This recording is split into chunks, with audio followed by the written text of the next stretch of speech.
So let's say you found the skeleton. How would you tell it's a dinosaur? You personally, how would you decide? Well, interesting question. I don't know. I'd have to do some research on that.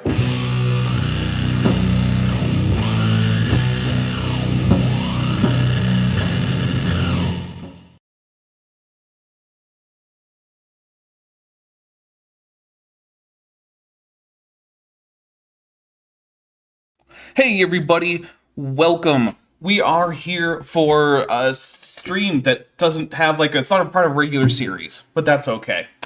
We are in fact here because Vishanti needs some help, and so we are just continuing on with the Karina Altman that we did for my birthday stream, because we only got about 19 minutes and 15 seconds into that, and it was about an hour-long video. So, hey, for us, 19 minutes is not bad. True, especially for a creationist. Exactly. So, as you can see, we have some stuff going on here. We've got a drink counter, because we're doing the drinking rules, because we do have a stop on this one. We're going to go 3 hours. That's the plan. Unless, of course, I don't know, Thor strikes the house or something, which is a possibility today. It's a stormy day today here in southern Arizona. So, yeah, I was actually... or earlier today, I was talking to Bent, and I was like, isn't it supposed to rain?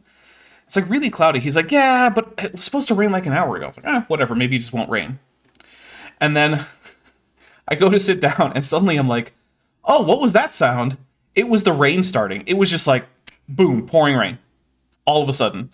And then about 20 minutes later, it just turned off. Like someone had turned off the hose to the sky. It was good stuff.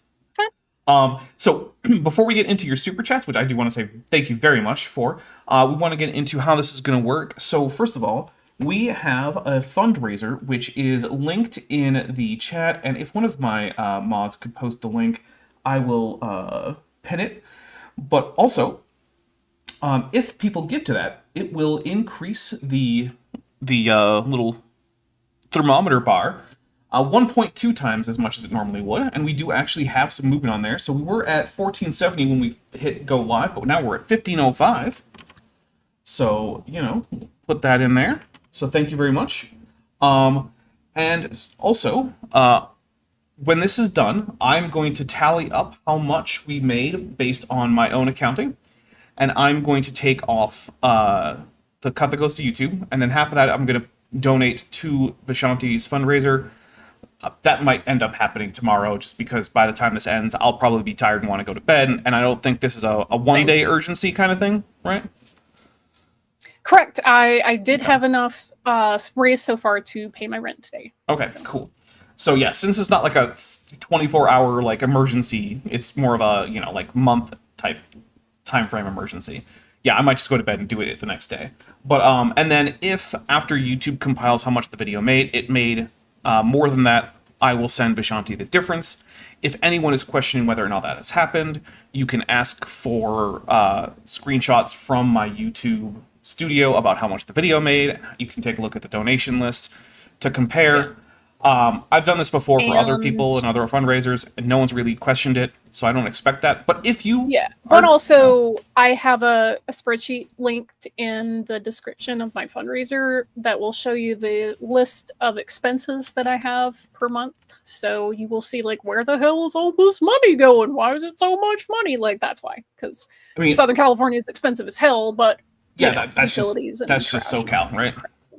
All right, so... Wi-Fi. We are doing the normal drinking rules for this. So if you send super chats or membership chats that have the kaiju emojis, or that say the AIG is a bag of dicks, the normal ones that the creationists can trigger, we're not going to go through them one by one. But yeah, also I have a brand new drink counter just for this stream. I think you'll enjoy it. Vishanti, how do you like the new set that I made just for us, just for this stream? I very much enjoy that it is void coded.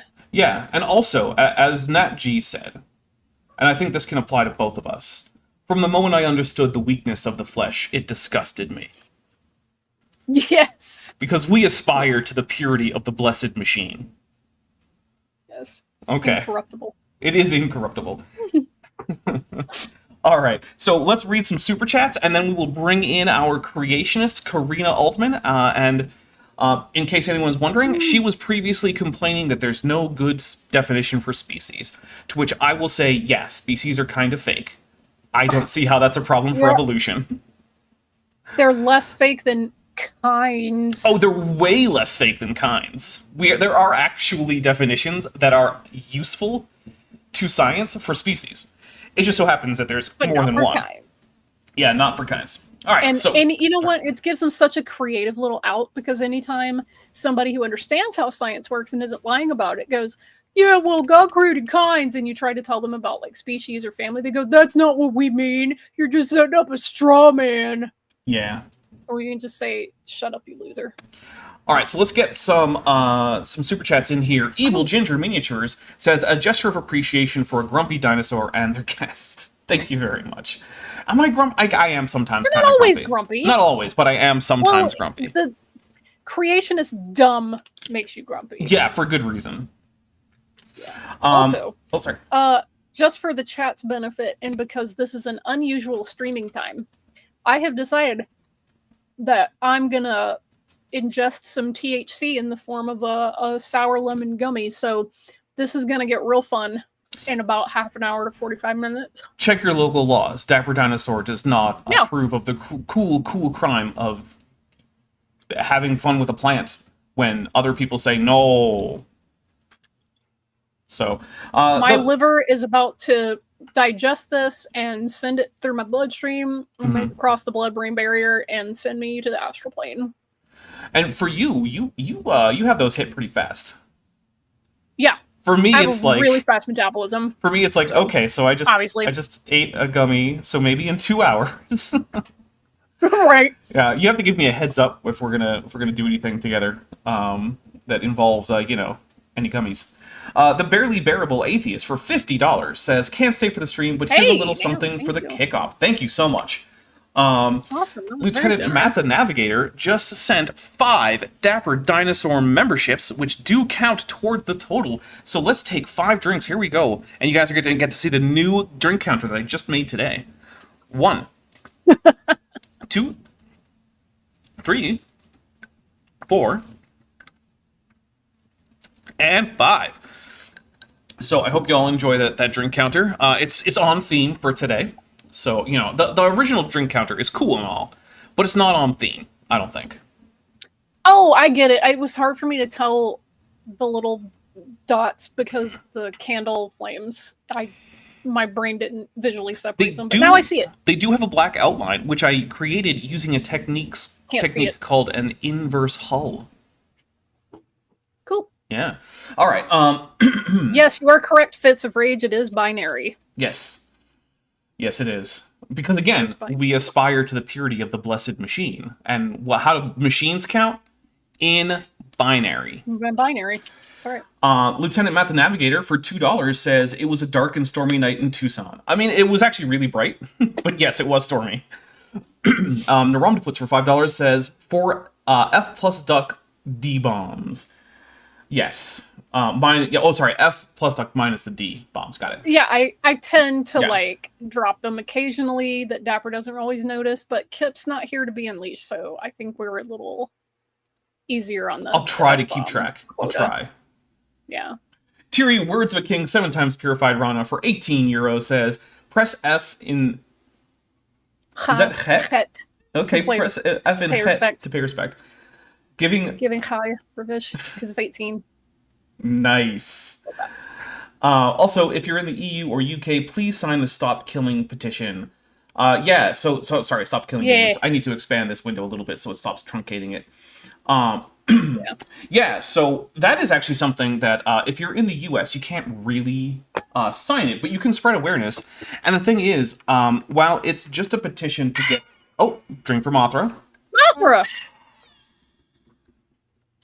Basura. So while it is a petition just to change or to start a law in the EU, the fact is that EU regulations have effects worldwide, right? Like, there's a reason that Apple no longer uses proprietary chargers, and they have been forced to just use standard chargers that you can just buy at from a generic website or something, right?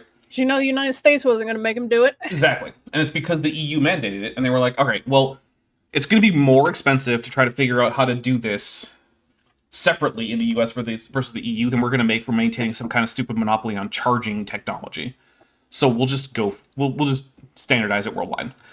Similarly with this, in case you guys don't know what this is basically saying, hey, the EU needs a law that says that if you're going to sell a game, you, one, need to be very clear about whether you're not selling a license to a live service or whether you're selling a game that you own.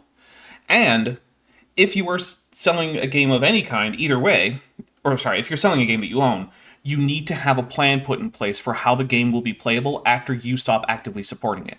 So things like, do you plan to release the server code after you shut down server support so that people can have private servers? Do you plan to have the game be able to function offline for at least single player? Do you plan on releasing peer-to-peer code so that you can play games peer-to-peer rather than on a server? And that would then... My soul is weeping because I really wish this was a thing when Avengers Academy existed. That was one of my favorite little derpy games. Yep. All right, and then we've got... we're missing... So, NairL_ has sent a blank $10 super chat. Thank you very much. And then Roshan... They said that YouTube is, or at least Nat G is saying that some reason YouTube won't let them send a super chat, but if NairL wants to send a message for that 10, just put it in the side chat and we'll read it. Yeah. And Nat G, if you are having trouble with that, it is all... So what you could do is just send some money to the fundraiser and then tag us and let us know that you did that with a message that you want. Because I don't want to say that. Morganporia says, Vishanti, are we sure this money is not going to fund some sort of tunicate fund? Just making sure. I can't guarantee that it won't go to pelagic tunicates. Unacceptable. It definitely won't go to the sessile ones. But well, good, because they don't need it because they're hardworking. Well, they just have privilege. Yeah, they should, because they're superior. They are not superior. They are. All right. Pelagic tunicates, because they can move around. They don't even actually, actively move around. They just kind of float there like lazy bums. Silence. Roshan, a localized standard compare killer for $1.99 says, F-bomb goal counter has 12 minutes left. Oh, does it? Did I set the timer wrong? I did set the timer wrong. All right, so... says, Dapper, the last super chat had a Godzilla emoji in it. Add a drink to the counter. Oh, it did. I missed that entirely. I'm sorry. We'll take a drink and we'll add one to the counter. Drink for Dapper's professional. All right, so here's what'll happen. If we can get 4 more super chats in the next... before the timer expires, I will start another one that is actually the one that's effective. That will just be for 20 super chats. Icarus, Silver Blue Dapper. The membership icon is unlocked. Oh my goodness, it is. Wow. That's awesome. The first time we've seen that one. All right. Roshan will... Oh, yeah, already read that. Or I'll just keep track. Whatever. We'll fix it. It's supposed to have gone for 3 hours. I'll fix it. Unhinged. It's just going to be chaos. Oh, that's a Dapper's a professional drink, though, right there. Okay. Osiris Phantom AIG for 500 Argentinian pesos says, I don't get it. Does Vish not get revenue from that magic book she wrote? The Book of Vishanti. Mm-hmm. Yeah, have you not monetized the Book of Vishanti? That seems like a good step to take. Sell it on Amazon. Sorcerers don't trade in physical currency. We trade in favors. Oh. And I mean, unfortunately, favors don't pay the bills on this plane, but well, if you move to the lower planes in D&D, you could trade in souls. That's what the Night Hags do. Excellent. They just go around collecting the souls of evil beings who end up on the lower planes in the form of little grubs, and they generally bring them to the 9 hells because those are the guys with the best economy, right? The devils. So they're almost like a good guy Shang Tsung. I wouldn't call them good guys. Soul is mine. I wouldn't call them good guys. Evil? No, they're night hags. They were born on the plane of ultimate evil, the gray wastes of Gehenna. So they're like Shang Tsung. Okay. Yeah, basically. Except they look like rotting corpses of elderly women that also grow horns and have claws instead of fingernails. And they're also like 10 feet tall. Okay. Yeah. And technically they're fey. Nice. Yeah. Oh, that reminds me. Peter J. Rudy and there was another one somewhere in my little list here. Gifted me some items off of my wish list. So thank you for that. Some soundproofing panels, some household items, and socks. Nice. Always love socks. And we just got another $70 added to the GoFundMe, or the fundraiser, I should say. Yes. So thank you very much. I think we can be pretty well sure that Bent is not going to starve again anytime soon. Because Good. he got some really nice lengua tacos and a half an order of carne asada fries. And I say half an order because that portion of carne asada fries, it's an American-sized portion. Let's just put it that way. It is one of those things where it's like, that's its own entree. I'm sorry, that's not a side. That's its own whole asada entree. fries. That's a meal. Yeah. That's a main course. I mean, it's got carne asada, it's got sour cream, it's got cheese, it's got guacamole, it's all put on top of a bed of shoestring fries. Like, it's a whole thing. All right, so we've got a few more chats. Eventually, we're going to get to the Creationist. Unless, of course, look, if you guys just want to super chat and donate to the fundraiser for like 3 hours solid, I won't complain. Let's see. Josh McGee says, for professional chaos for $5, and then Lieutenant Matt the Navigator for $5 says, Vishanti, you have to have your book checked by the copyright to profit from it. Oh, right. Did you get the book of the Vishanti checked by the copyright? Of course. Yeah. I mean... How could I forget? Yeah. Otherwise, your self-publishing company, they might pull it for plagiarism, except they don't care. Because they don't have any of the liability. Trixie was saying that they have no idea how I can do things on my so little tight budget. Listen, I grew up kind of poor, and you'll notice there's not like a incidentals expense, because if it's not something that I absolutely need, I'm not getting it right now, which sucks. But I mean, there was that time I got you a pizza. It's the breaks. That's true. Yeah. So, because you know what? Sometimes friends need pizza. Mm-hmm. And sometimes I had a good month and I can afford a pizza. So let's see. Evil Ginger Benicius for £5. It says, go for it. Pelagic Tunic gets an AIG as a sack full of broken bits from Herms. We'll take a drink. Thank you very much. By the way, I have to admit, I did not figure out how to get the binary counter working on my own.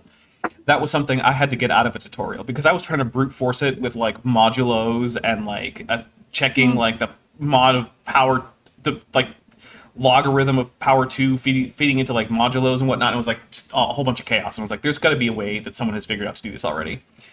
And so I checked, and sure enough, there was a little system which was a pretty simple equation, as you know equations go, and it gave you the value for any digit place on a binary counter given an input in decimal.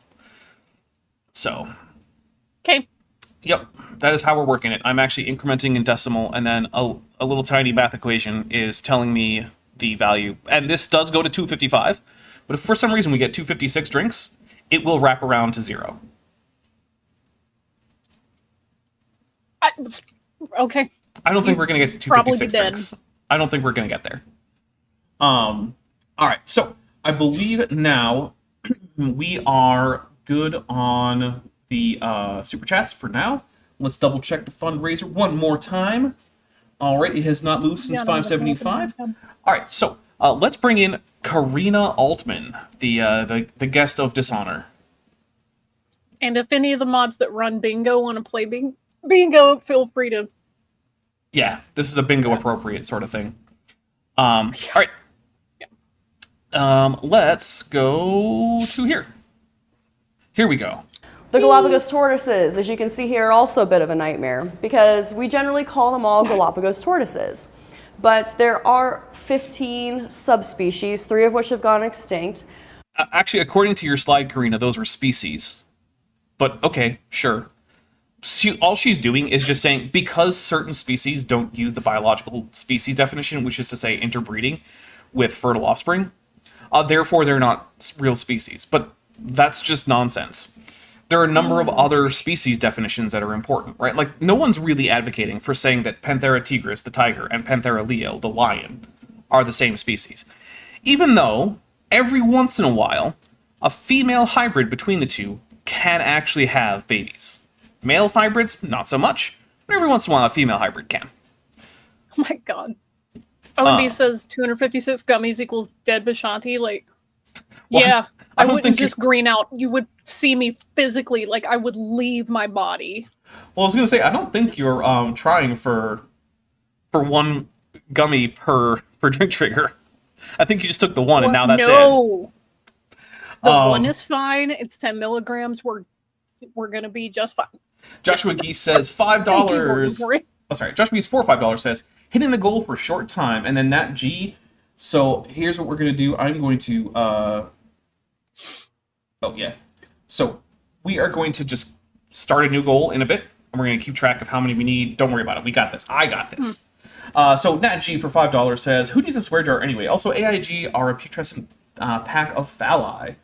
Thank you very much. And then Roshin, a localized standard compare killer for $4.99 says, reset the F-bomb counter. I have to wait till it runs out. Otherwise, I can't. I can't just like cancel it, which is dumb. But, you know, whatever. All right. So, yeah, the Can you reason... imagine taking one gummy per drink? Ugh. I mean, I can imagine if they were tiny, tiny, tiny gummies. Lieutenant Math Navigator for They two... were like a milligram per, maybe? No, they'd have to be smaller than that. Yeah, you're right. I mean, we're already at 9. Quarter. That's 9 milligrams. That's almost an entire gummy for most gummy brands.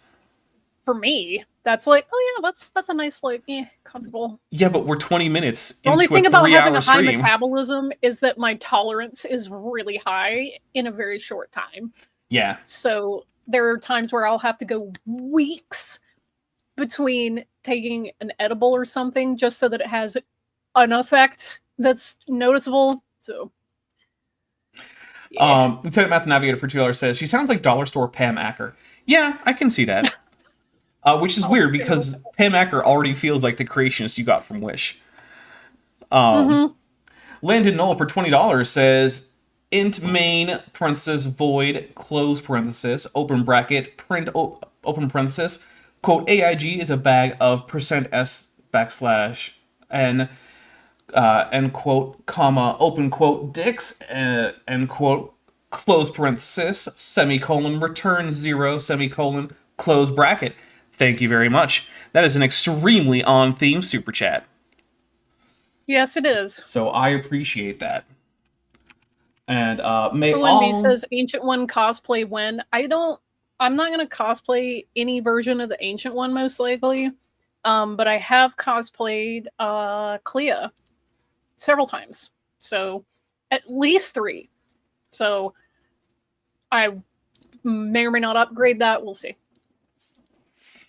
All right, so here's what we're going to do. I'm going to start a 15 super chat goal.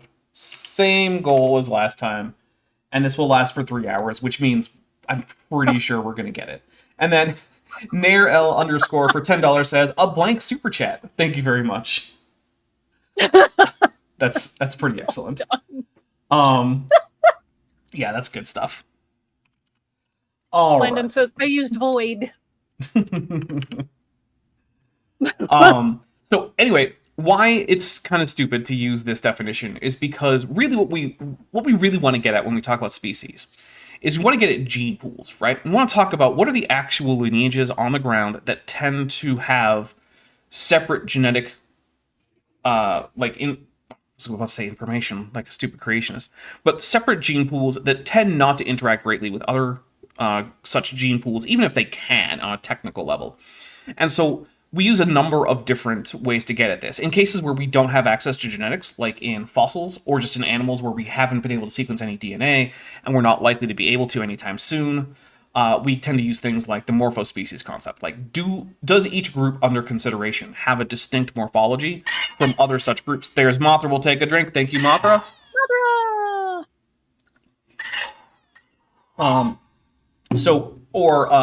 In the case of these tortoises, and also in tigers and lions, we tend to use the ecospecies concept, which is to say, not only is there a distinct morphology, but they maintain different roles in the ecosystems, which is definitely the case for those tortoises, right? So the tortoises have different sizes and different shaped shells and things like that allow them to access different kinds of food. So, for instance, the saddleback tortoise has that slope up at the front to its shell, which is why it gets the name saddleback, because the shell is actually saddle shaped, and then allows it to raise its head much higher than other species of tortoise in the area, which allows it to be a high browser relatively. If you saw Forrest Valkai's latest Valcations/Reacteria combo video, he goes into detail about the tortoises and that's true. shows some of them with the long necks, which is very cool. And so because these have different ecological roles compared to each other, that's why we assign them different species. Now, for a subspecies, there has to be some distinctiveness, both genetically and in terms of morphology. But generally speaking, subspecies do have significant gene flow with other species, and they tend to have roughly the same overall morphology. They tend to have very similar morphology, even though there is distinctiveness there. And they also tend to have the same ecological niche in the different parts of their range where different subspecies are. Let's see. We've got a few super chats here. So Osiris Phantom AIG for 200 Argentinian pesos says, "Chat, I trust you. When the counter goes back to 0, it'll be like New Year's with a bunch of Godzillas." Yeah, if we can get this thing to 255 and then I have it tick over to 0, that would be... well, first, my liver would hate all of you. But here's a drink. You would be dead. Possibly. I might have to switch to water at that point. I was going to say, I mean, I'm pretty sure even a Ceratosaurus, you wouldn't. I would just take very, very small sips. Small sips. Because technically, I don't have a definition for what counts as a drink. Basically, what I do is I just have enough that it's like I can just swallow it in one gulp, and that's the drink. I don't have like a hard definition. And again, I'm going to get clipped.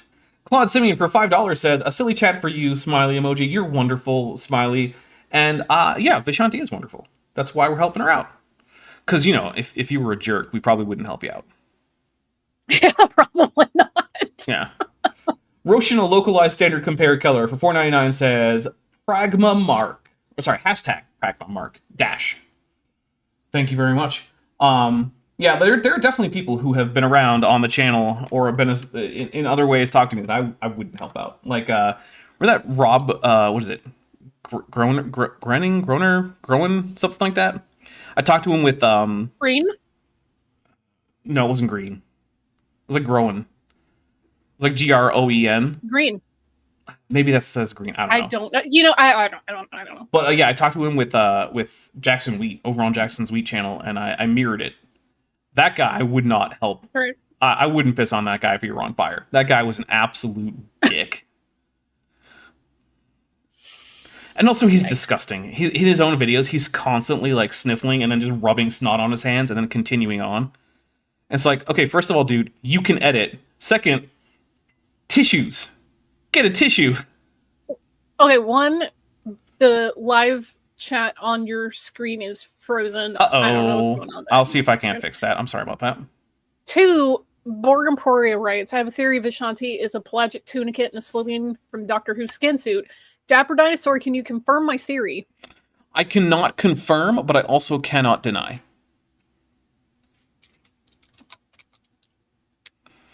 Vishanti, can you say Raxacorical Fallopatorius? Raxacorical Fallopatorius? Oh, she might be, yeah, she might be. Of course, I can say it, but that's because that's where I got What is happening? I don't... It's a Doctor Who reference. I mean, I gathered that part, but... I don't know what else to use to disambiguate any of this. Okay. But right. Hey, we just got another $20 on the fundraiser. Oh, nice. Oh, hey. And there's a decimal point error for me.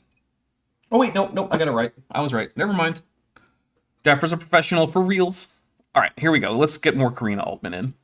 Which, guys, the whole reason we even have her here is just as an excuse for when we run out of like super chats and whatnot, so we have something to talk about. Like, I don't actually care Not about like this you video. and I couldn't sit here. we could talk about movies.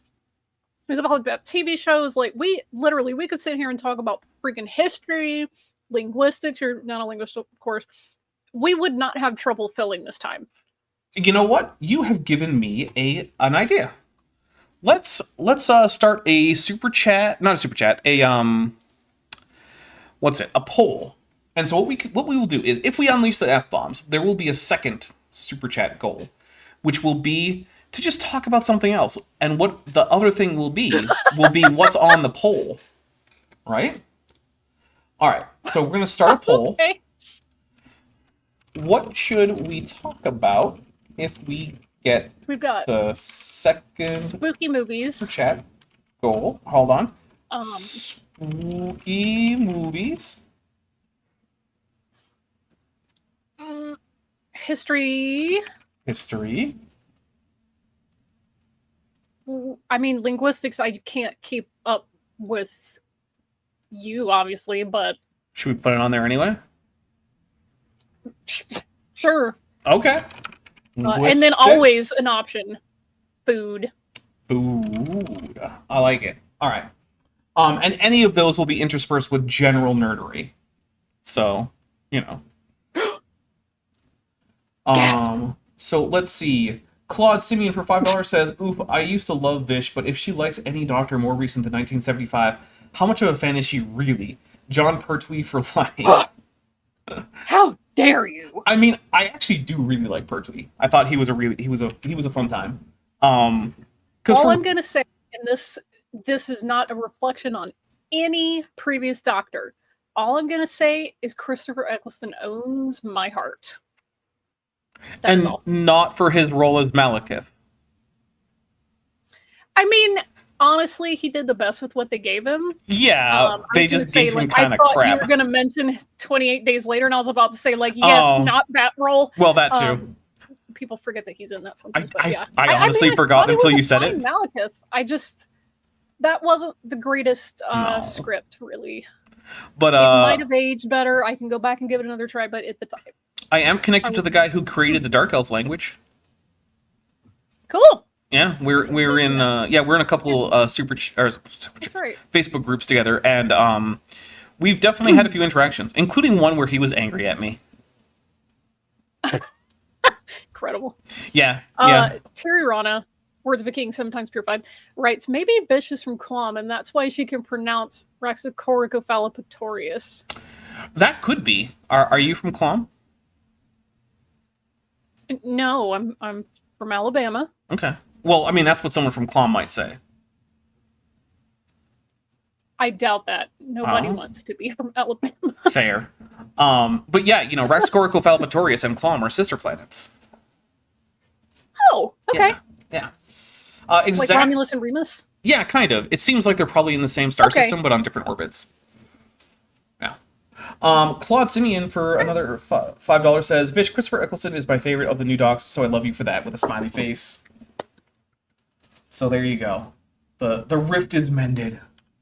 But yeah, Man. I did like Pertwee, in big part because I liked the shift to like sort of a spy thriller with sci-fi elements that it introduced. Mm-hmm. So like, I don't know. Anyway. But some people are arguing, well, they need to be their own full species. Well, some of them need to be their full species. Well, wait, no, they're all the same species. Well, no, wait. And it's just back and forth, back and forth. Full species mean? She just means a species and not a subspecies. That's it. That's all she means. Okay. And the reason is... Also, Meryl Randars is asking, hi, what happened to the drink counter? It's in binary. Yeah, it's in binary. Do you... Look, okay. There are 1,010 types of people in the world. Those who understand binary and those who don't. No, sorry, there are 10 types of people. I don't know why I said 1,000. I can't think today. That's why I couldn't come up with my own binary counter. I had to steal someone else's. What was that meme that I sent you that was like, there's Binary. 4 kinds of people who need like positive examples and negative examples, and then it just leaves the rest blank, and I'm like, Mm-hmm. yes. Yep. Yes. Good. Josh Bees for $5 says, "There is a bar called Floribama that straddles the border between Florida and Alabama. Floribama, yeah, okay. I've been there. Yeah, Okay. that whole kind of stretch of the Panhandle, we call that the Redneck Riviera, and there's a culture of Floribama. Usually, I see it spelled with an A, Floribama, but whatever. And I think there's also like a country band or a rock band, country rock band that's called Floribama, something like that. I listened to modern country after like 1986, so spoken like an old lady. I'm just saying, I don't like the more modern trends of it being pop with a twang. That's not the kind of country that appeals to me. But like old Merle Haggard, or like Johnny Cash, obviously, old Dolly Parton, sometimes Gillian Welch, some of those folks, like when it was more folky, I guess. Okay. I think you would get my very bespoke opinions on country music tonight, did you? I mean, I didn't really come in with a lot of expectations, so, you know.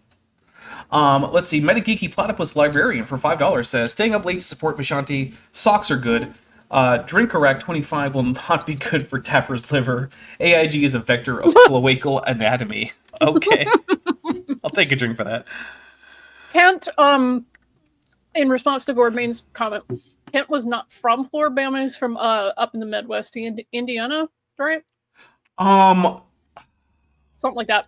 Anyway, doesn't matter. Yeah, something like that. And then his ministry for many years was in Pensacola, Florida, just Panhandle, and now he's in actual Alabama, which is... Yeah. So when he went to prison, he transferred the ownership of everything that was left to him in his ministry after the government seized most of it, to Eric. And then when he got out of prison, within very rapid succession, he was divorced, or his wife divorced him. Then his son evicted him and kept every last bit of ministry property.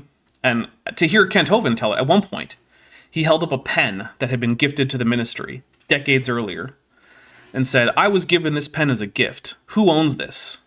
And Eric responded with the name of the ministry he then owned, which had been Kent's ministry. And you know what? Look, Eric Hovind and I probably wouldn't go get a beer with him. I don't think we'd get along. There's a lot of stuff about Eric Hovind I don't like. Goddamn. That was some based shit right there. That is brutal. K.O. Kent deserves every single ounce of it. There is cold. There is not Y'all, that is cold. Have you seen every once in a while? Like, I guess maybe he doesn't. I guess now he does because he's on Rumble. But I haven't checked his Rumble because... Of course he's on Rumble. Well, I mean, YouTube keeps kicking him off. Gee, I wonder why. It's the conspiracy theories. But yeah, so... You mean like the neo-Nazi white supremacy, really? No, it's mostly the medical stuff, I think. YouTube does not care that much about neo-Nazis. But if you say, like, COVID-19... and then you say a bunch of nonsense that I'm not going to say so as to not get a community guideline strike. Yeah, they'll kick you off for that. I mean, to be fair, they care a little bit about the Nazi thing, just not very much. But yeah, he would every once in a while, at least. I don't know if he still does it, but for years, every once in a while, he would beg his kids to let him see his grandchildren. And none of them will do it. And I have been sworn to not talk too in-depth about this, so I won't go into details. But I will say, the only of his 3 kids who tried to have any contact with him after he was evicted was Kent Andrew, his oldest son, and his oldest kid overall, as far as I know. I'll just say, Kent Andrew is no longer trying to do that after the treatment he received when he went to visit Dinosaur Adventureland. I'm not going to go into details because I was asked not to. So I'm not going to, but I will just say that. Yep. So yeah, Kent is, I mean, he drove his own family away. Guys. That's sad. Yeah, I mean, it's sad for his family that they had to grow up and live with an abusive piece of shit for so long. It's not sad for him. Fuck that guy. I mean... Oh, I just dropped the one. Oh, Sorry. yeah, I mean, listen, as someone that came out of a very similar situation. Yeah. Yeah, I feel for them. Oof. History is coming up in first place. So I don't even know what we're going to talk about in terms of history. I do. Okay. We have to remember that taxonomy is The man-made. It's a way for us to try to study and better organize organisms, right? But it's not based on scripture, and we have to remember the Oh my god. Do you think that's something that she normally does in most of her life? Like, if she's going around like, okay, I'm going to cook this cake, and then she's like, wait, but the recipe isn't based in scripture. Scripture doesn't tell me how to make a red velvet cake. What do I do? Like, do you think that's how she just goes about her life normally?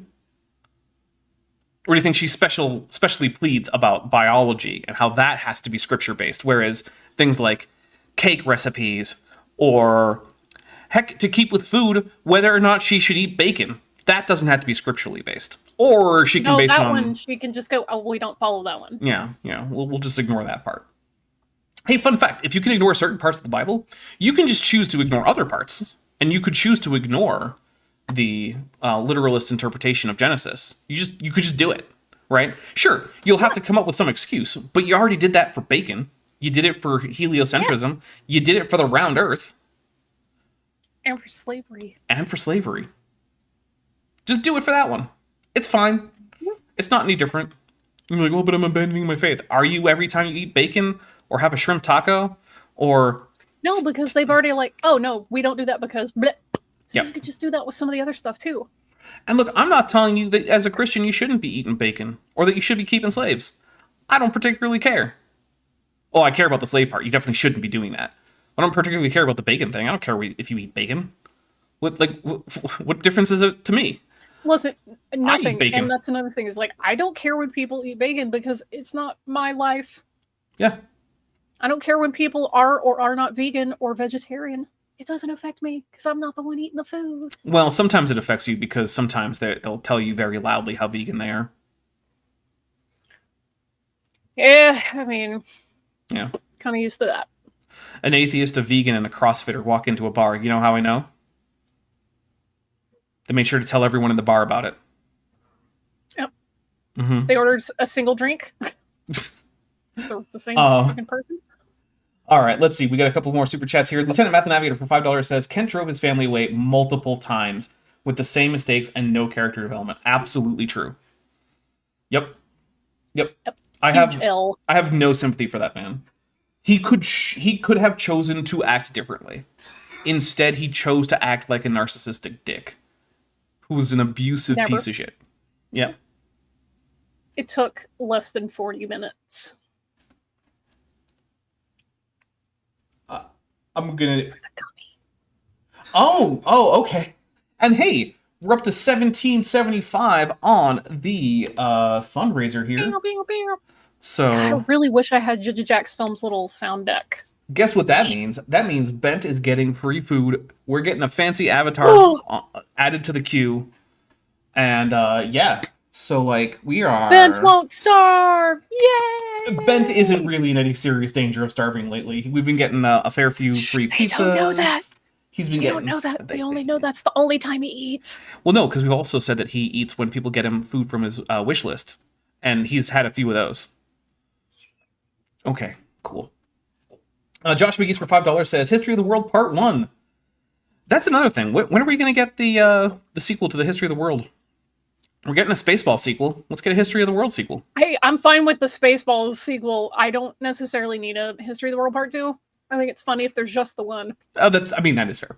And then Gord Main for $5 Beaver Bucks says, in recognition of the Kent distraction. Yeah, no, it is distraction. And look, like I said, I don't care about finishing this video. I am fine with going on tangents. Yeah, and also, hey, yesterday was Canada Day, and Gord Main just paid in Beaver Bucks, which means I assume he's Canadian. And I just wanted to remember, yesterday, all of Canada celebrated the anniversary. Yeah, they celebrated the anniversary of Edwin Canada inventing Canada in 1973. And that is how Canada Day works. Yes. Yep. I trust you. You're a historian. Mm-hmm. Yep, I have a history degree. Trust me on this. This is definitely not something I made up on like July or June 30th or whatever. Yeah, I definitely didn't make that up at the end of June. Yep. Edwin Canada, 1973. He invented Canada. And ever since then, the world has had about 6 or 7 times more maple syrup. Robert Carpenter writes, every time Bent gets pizza, I think of semi-pro where the ref goes, corn dogs. Corn dogs for all these people.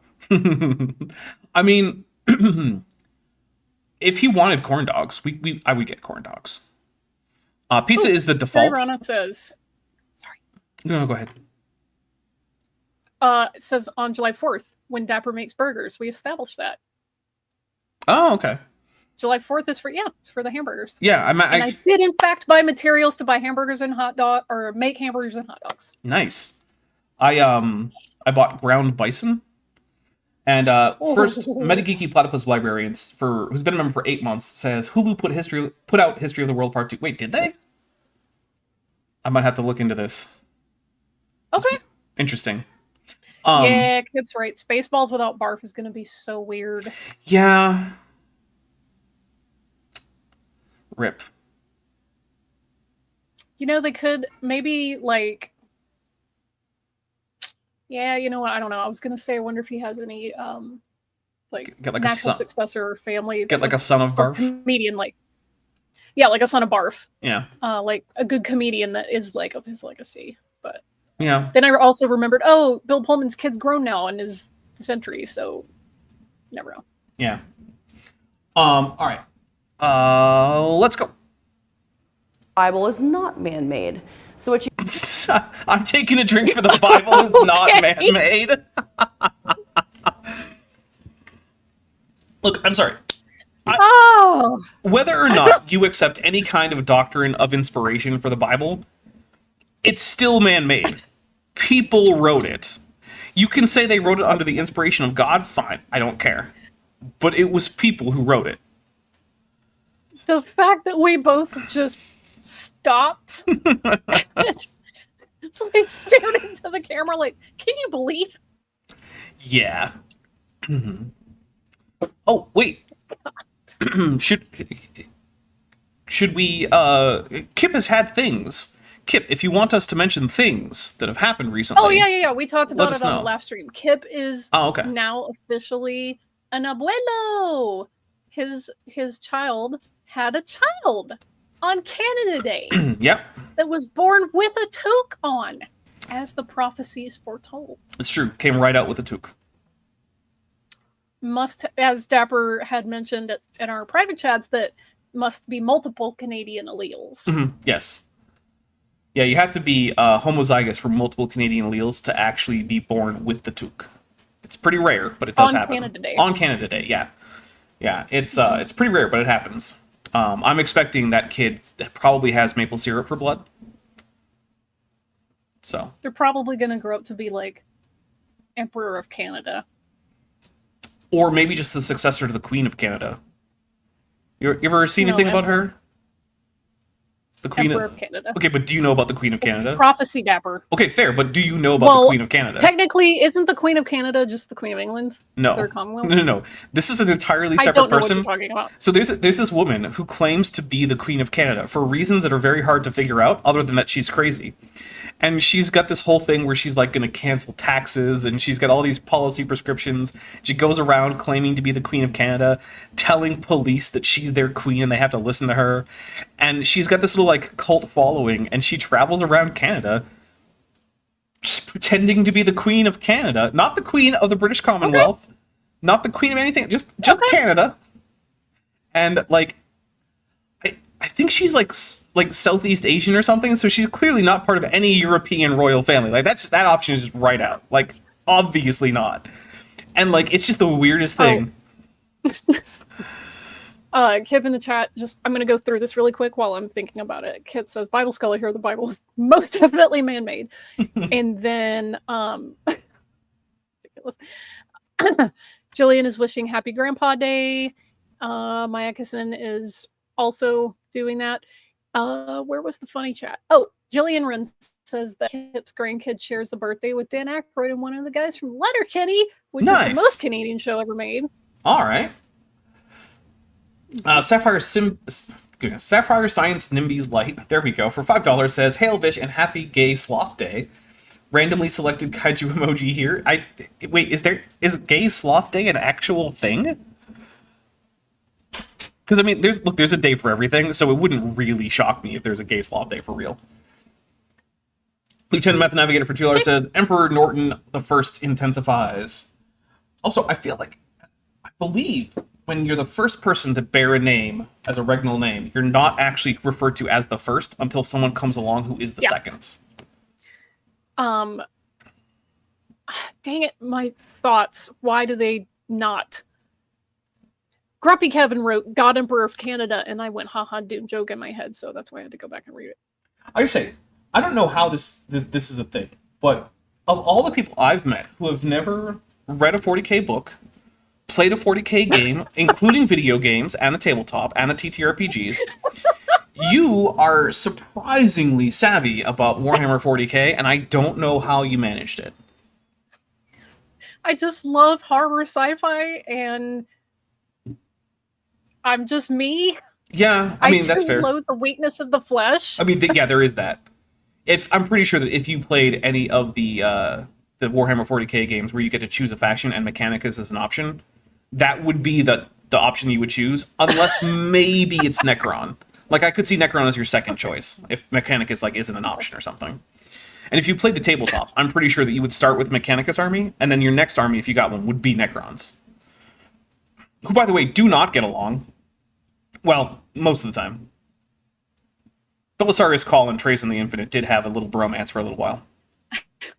I'm gonna send you the Rex that's superimposed on the Laughing Toad, where he's just. Oh I'm yes, gonna send you that. I do like that one, and that's Rex from Mass Effect. Mass Effect. Not like a T-Rex. Yeah. Okay, Kent the Bacteria Kind Halstead for 1999 says, which was a good year. Says, Vishanti is unable to be defeated, Superman emoji. She is strong, arm emoji. She is smart, brain emoji. She is fast, running woman emoji. She is sexy, cool glasses emoji. She will overcome all obstacles and defeat all enemies. I don't know why I said animal. I'm just stupid. Mountain emoji, man with beard emoji. Ninja? No, that's a ninja. Oh, it's a ninja? Oh, okay. It's very small on my screen. I'm sorry. Let's see. Star of David emoji, peace emoji, heart emoji. Thank you very much. And then Osiris's Phantom AIG for 2. Yeah, I kind of feel like Ken Halstead is about to say, so have you ever thought about selling essential oils? I could get you a really good deal on a starter set. Hey, I haven't seen you since high school. Gotta put Hun in there. Hey Hun, haven't seen you from high school. How you doing? Yeah. I just wanted to tell you about this amazing opportunity. Yeah. I will say, men get far fewer of those Hunbot messages, and it is possibly one of the best advantages about being a guy on the internet is that I don't have a bunch of girls from high school saying, oh, hey, hun, it's been so long since I never talked to you in high school. Why don't you sell Sensi for me? I would like to push back on that and say that really the benefit you should be enjoying the most about being a guy on the internet is you don't get unsolicited dick pics. That might not be as true as you think. You as a broad male class. Okay. That's not typical. The number I have know received, that it happens. It's extremely rare, especially compared to... I'll just say, the number I have received is definitely greater than 0. Not 0? It's definitely not 0. It is greater than. It's not less than, because I don't know what that would mean. Although, when I send an unsolicited dick pic, it's usually Dick Van Dyke. Like his face. I'll just randomly send it to someone. Acceptable. And then usually I get what's going on? And then I respond, I just sent you an unsolicited dick pic. And there you go. And usually I use him from the Dick Van Dyke show, because I think that's where he's at his his peak of handsome was during the Dick Van Dyke show. But that's just me. Let's see. Osiris Phantom AIG for 200 Argentinian pesos says, there is a recognized king of Bolivia. He is recognized by the state but has absolutely no power. He is carried around on a fancy chair on festivities, though. Yeah, that seems reasonable. That's awesome. Yeah, look, if you're gonna have a king, that's how you should do it, right? He just kind of shows up for parties or ceremonies or whatever, and civic events. Yeah, right. And everyone's like, oh, there's the king. Weirdly enough, Israel does that with a president, and I just don't get that. Why do you bother? There's a president of Israel who I has don't- only ceremonial roles, and it's like, why? It makes sense for a monarch because Daddy that's has a one. well, yeah, but like, I That's sorry. why The thing is, for a I'm monarch, willing it to makes put money sense. that I don't have. Well, yeah. For a monarch, it makes sense, right? Because there's a long history of this monarch being in charge of the country and having not only practical political roles, but also these ceremonial roles. And when you pull away the political roles to give them up to a more democratic structure, then you say, okay, fine, but you can still do the ceremonial roles. You can still pin medals on soldiers' vests or whatever. But that's not the case for Israel. They don't have some long history of presidents going back centuries doing ceremonial stuff. Because, the state doesn't go back that far. They just chose, what if we have a ceremonial guy and we just call him the president? And sure, he's elected, but he doesn't do anything. Like, that's Jabber, weird, do man. you realize that this is a very Jewish thing? It's like, should we have? Well, we don't need a king, but we need somebody that's like a ceremonial head. Oh, okay, I guess that's fair. I mean, it's like president's not really good. We can make it like president plus. And it's like a committee thing. That's why there's like All right. more than one solution. It's like, okay, you can be president, but the real person in charge is the prime minister. Like, You know just what? don't tell him. That might actually just be what it is.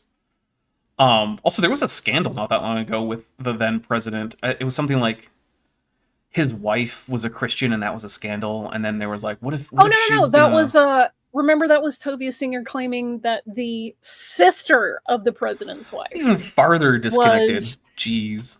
was a secret Christian, and that her sister knew but wasn't telling anyone. And then he published this like right in public, and she freaking sued him for libel.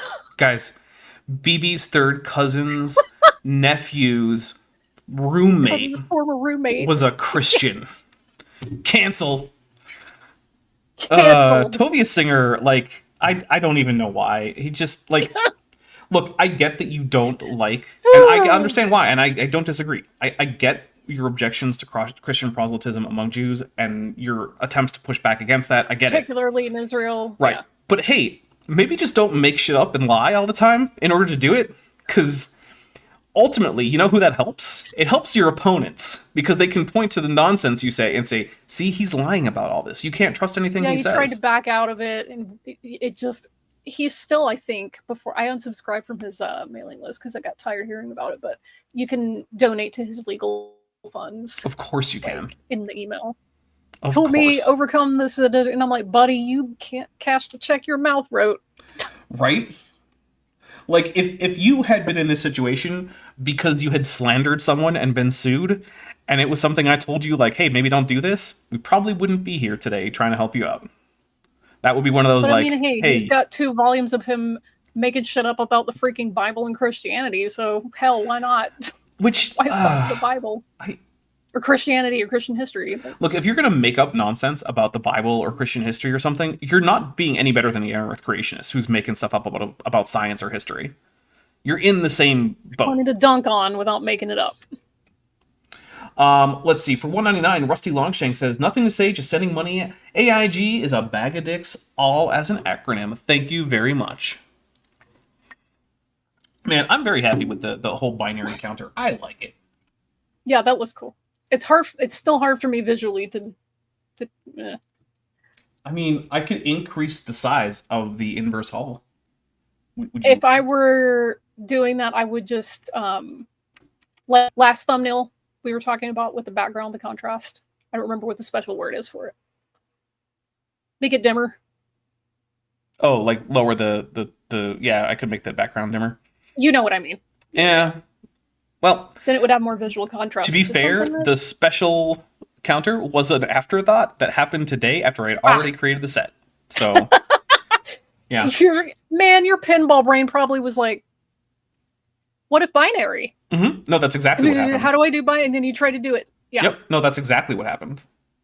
Osiris Phantom AIG for 200 Argentinian pesos says, I want to clarify about my guy. He's not recognized as king of Bolivia. He is a recognized king, and he is of Bolivia. He is the king of an African community brought over as slaves. Interesting. Okay.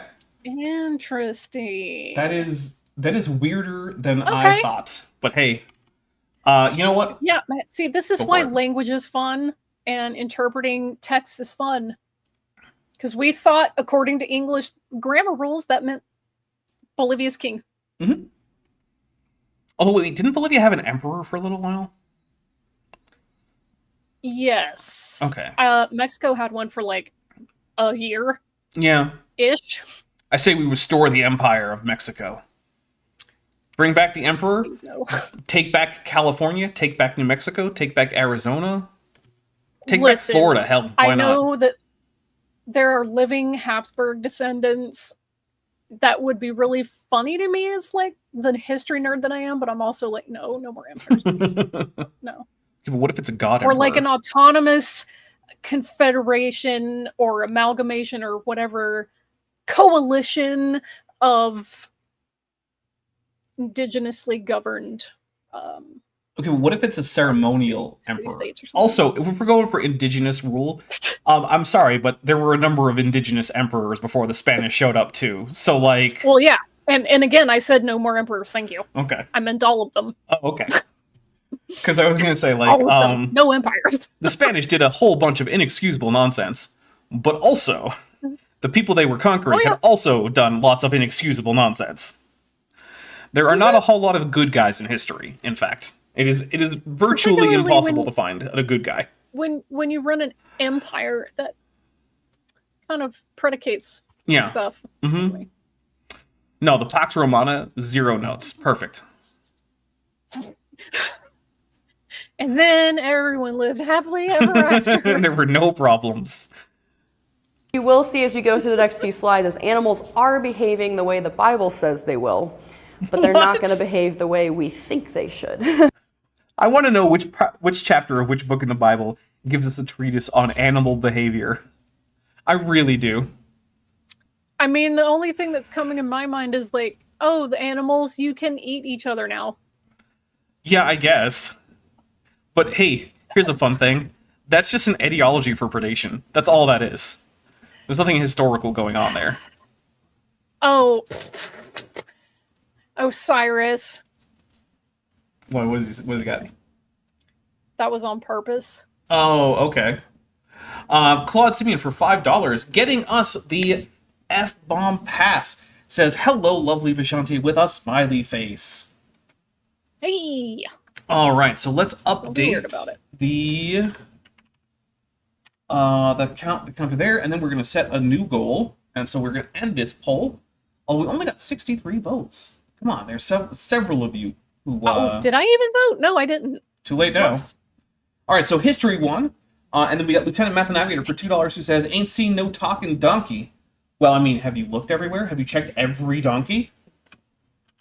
No. Have you tried casting an oracle against the chosen people of God? I mean, yeah. All right, so here we go. That's a quick way to get one. We need to get, we're going to go to $10 super chats. We're going to go to 20 of them, and we have 2 hours. 2 hours. We'll stop talking yak and start talking history, It's three. which is God. going to be a change for real. You guys, I promise. Because it's not like we weren't just talking about history a lot. So, you know. Landon Knoll for $20 says, an ASCII string with the SHA-256 and cryptographic hash of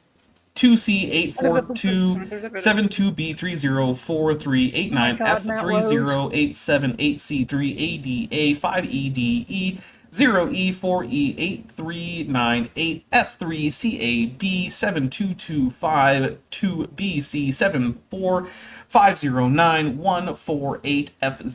0E4E83972252BC74225091488F093944. Thank you very much, Landon. I think you just activated like a weapon system across the planet. Yeah, either that or he's about to infect us all with scrap code. It's one of those. Or you just turned somebody into the Winter Soldier. I will let the cryptographers in chat work on that one. I'm just, So good luck. I'm gonna take a drink for it though, because I have a strong suspicion that it's AIG is a bag of dicks joke. yeah, me and Kip both. He said, damn it, I wanted to talk about spooky movies. Well, you should have That was voted also my harder. preference. Vote harder. One vote wouldn't have tipped the polls. It would if you vote hard enough. By which I mean make a bunch of alts on YouTube and have them all vote. I mean, I do have some alts. Well, and you didn't vote with any of them. I just don't think... Gummy. Let's check the fundraiser. Let's see. All right, it's still at $17.95. Remember, that is the way to help out Vishanti the most directly. She gets all of that on Fundraiser. There is no cut that the platform is taking. The platform will ask if you want to donate to the platform as an additional charge, which will go to them. And then whatever money that you say to Vishanti will go directly to her. So there is that. On my... ONB just literally activated the Winter Soldier in chat. Uh-oh. Well, don't say the whole thing, or he'll actually be activated. Cuneiform says Isaiah 6:2 hard. Well done. Jeez. I'm gonna hit play. Good. So species is really difficult to define, and because of all of this ambiguity, it's really hard to make conclusions about everything you're seeing here. So that's why... I mean, that is true. It is tricky. That's why scientists work at it for a very long time. I'll take a drink. But you know what that isn't? It isn't a problem for evolution. Carl J for $5 says, the history of spooky movies. Oh my goodness. Carl J just cracked the code. A little. Oh, wow. That's actually really clever. I like that. That might be what we do. That might actually be a really good idea. We could start with, like, the Cabinet of Dr. Caligari. Just go on. That was some good stuff. We watched that together, didn't we? Yeah, we did. Yeah, that's some good stuff. All right, so the thing is, though, that while species are basically fake, you know what aren't? Clades. And that's ultimately what evolution is concerned with. And clades are a concept that also works in young Earth creationism because they accept limited amounts of common ancestry, right? Which means that they accept that clades exist. They just think that there are some clades that are entirely unrelated to other clades. Whereas science says, no, that's dumb. Okay.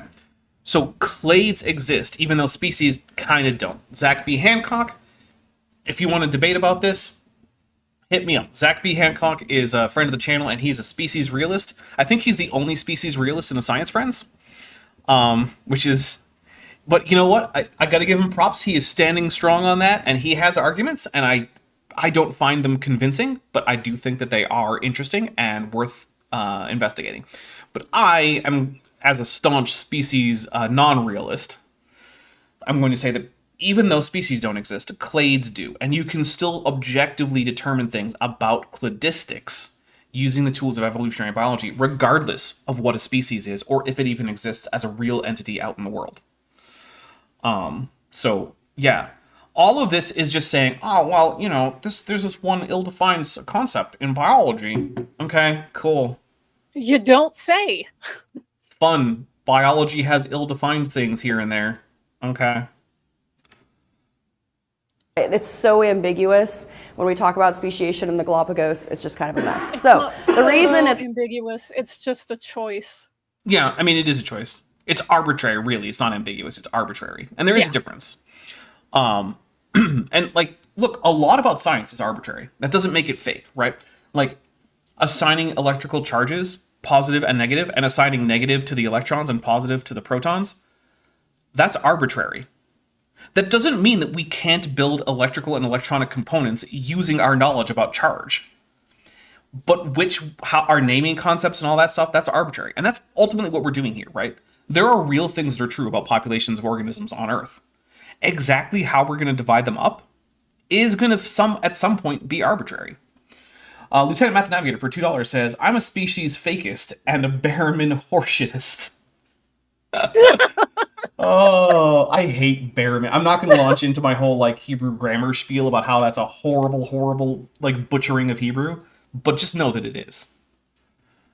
Yes, it is. It's really bad. No one who knows any Hebrew would ever come up with the abomination that is Berrimanology. My God. I'm not even, like, I have very, very, very basic Hebrew skills. I am happy if I can read two words in a row and know what they both mean in the context of each other. That, I'm like, oh yeah, Hebrew win on that one. And it happens rarely. Thanks, Arab cognates. Basically, yeah, that's a big part of it. Like, why do I recognize the word holy in Hebrew? Because I know the word in Arabic, because I was in an Arab language choir for a while. And that word came up a lot, as you might guess. But like, even I am like, I look at that, and I'm like, oh my goodness, it is possibly one of the cringiest examples of poor Hebrew that I've ever seen. It's way worse than the upside down Torah scrolls that AIG used to do. Ugh. Which, yeah, also really bad. Because that's harmless and competent. Yeah, baraminology, Not though, the it's other. like, ugh, no. Although it is really funny, like, it looks like it's left justified if I flip it upside down. Okay, cool. Ridiculous. The mess Anyway, is proceed. because hybrids happen a lot. So Okay. this actually is a hybrid between a marine iguana and the Galapagos land iguana, which I have yet to see, but I really hope to see them before we leave today. So these are crosses between male marine iguanas and female Galapagos land iguanas. Wait. Did she just say hybrids were a problem? Yes, in the context of distinguishing what species are. Oh, but hey, we just got another $100 on Holy the shit. fundraiser. Thank you. We're getting close to Dapper Tutu. Yeah, we are. I might have to show up on the next Count with Bent in a tutu in my human suit in summer in southern Arizona. This woman just treated hybrids as if there's some big like deal for evolution when they're the ones asking for transitional species, which they then describe as hybrids. Yeah, it's a weird. Well, the thing is, look, creationism has no internally consistent ideas, really. Right? It's just like flat Earth. Everything's ad hoc. Yeah, it's just like flat Earth, right? Like their idea about, well, how does the day work? Well, it doesn't work with long days in the southern hemisphere. Why do hurricanes spin the way they do? Well, that doesn't work with their ideas about flight paths. Like all of it contradicts the rest of it, and all of it only explains one narrow question in isolation, and it only works if you don't think about it in relationship to the rest of the ideas that they have, right? Young Earth creationism is an internally inconsistent thing because fundamentally that's what happens It's not science. when it's not science. It's what happens when your ideas are just wrong. When you're fundamentally wrong about something, you tend not to have an internal consistency about it, right? And look, that happens, right? It happens to lots of things. But what you're supposed to do is when you notice a contradiction, you work on it, right? Like there are contradictions in science and people are working on resolving them. For example, one of the most famous ones is that we have two extremely robust, extremely precise theories in physics. We have the standard model of particle physics and we have relativity. They do not play nice together.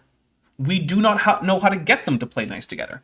But we know that in the fields in which they're applicable, they are both extremely robust and precise. Some of the most precise predictions in all of science have occurred in both of those areas.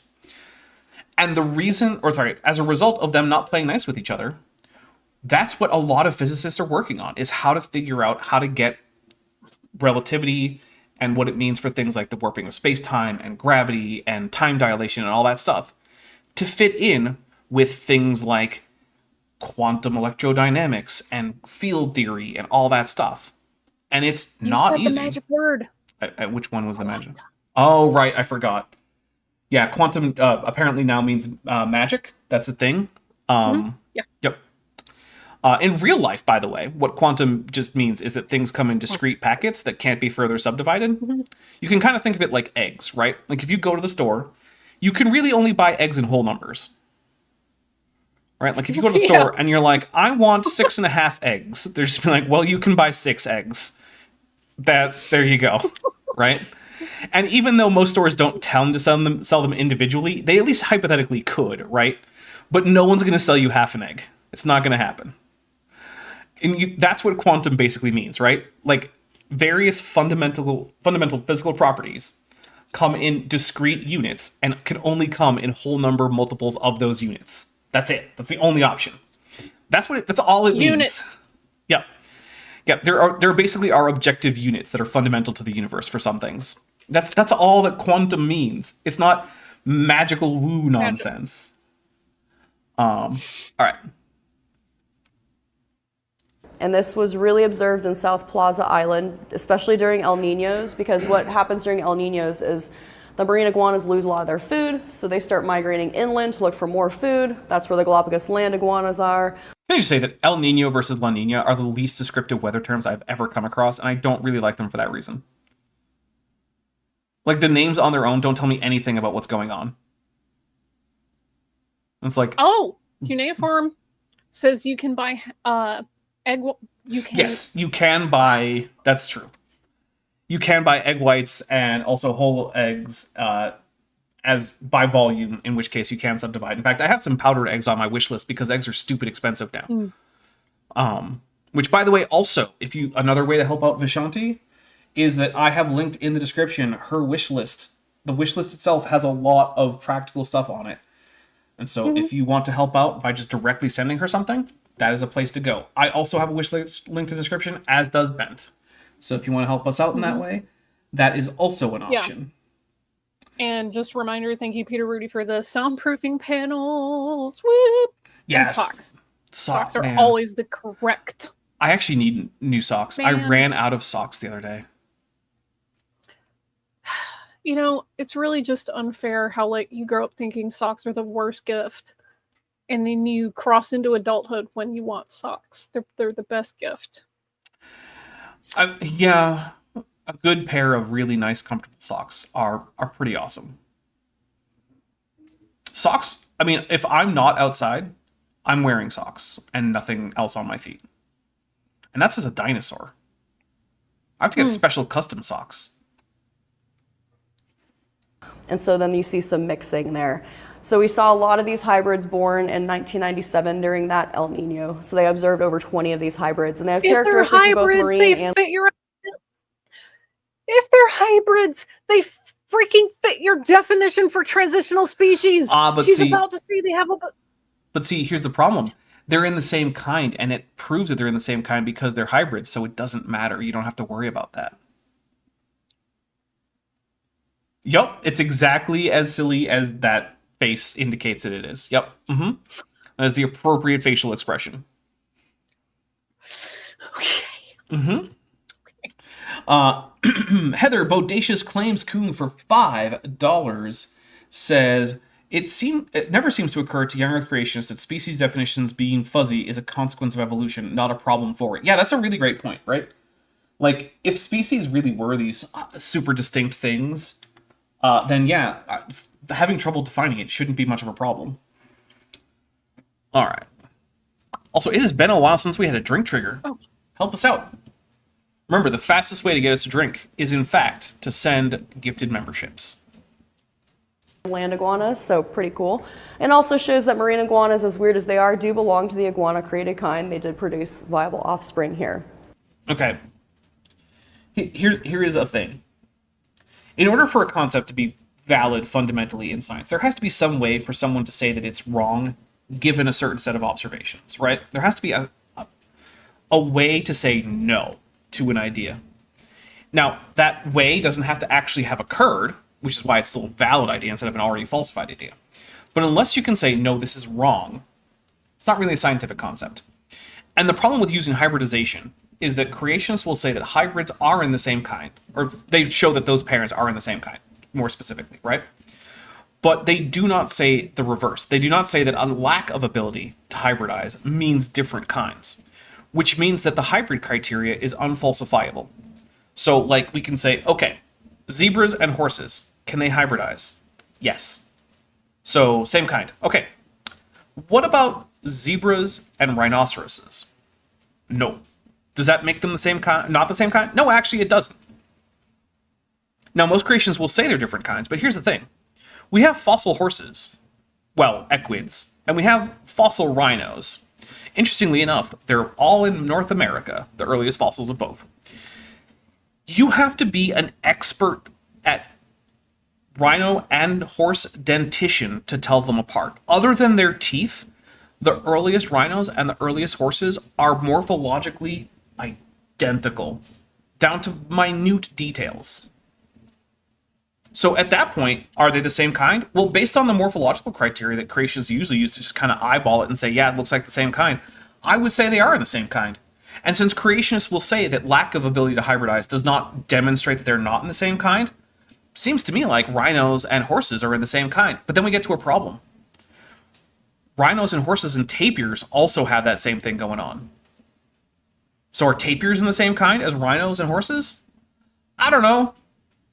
That's the thing. There's no way to falsify the hypothesis, so it's useless. And now here comes Joshua Geese with 5 drinks. Thank you very much. Let's add 5. Here we go. 1, 2, 3, 4, and 5. All Okay. right. Robert Adsit says, I missed it. Did you mean the super chat goal to just be yellows? And yes, he did. Yes. He switched them from 5 to 10. And then you got one. Mm-hmm. Okay. Yep. There was something else that I saw, but it's fine. But Robert Carpenter for $10 says, I saw Weird Al last weekend, which is a brag but relevant because these creationists also dare to be stupid. Dare to be stupid.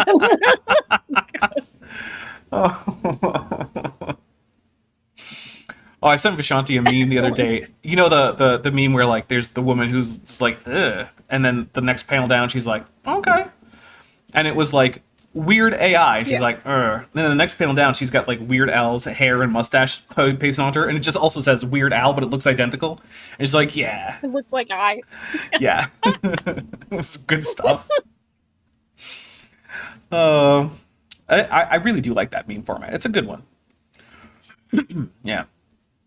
I also like the use of the Geordie instead of anyone else. I was going to say, in the- my preferred is actually Geordie. Yeah, Geordie is a good one. Where he's like holding up his hand like, and then the other next panel down, he's approving. Like, yeah. Geordie is a good one. And also, LeVar Burton. Okay, here's something that still pisses me off to this day. The class that graduated from college before mine had LeVar Burton as their commencement speaker. My class didn't get a commencement speaker. At all.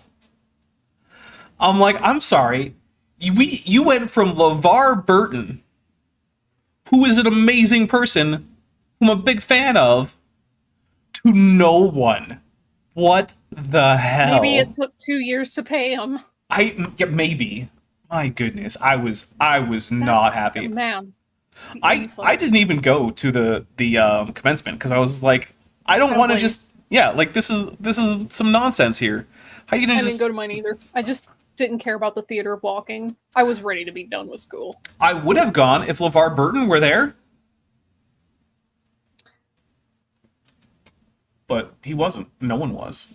All right, here we go. So the best way to tell if species are in the same kind as each other is to see whether they can interbreed with each other. It is the best method for determining whether they belong to the same kind, because animals... Okay, but what's the other option? Or I remembered- not? Maine wolf. Like a wolf from Maine?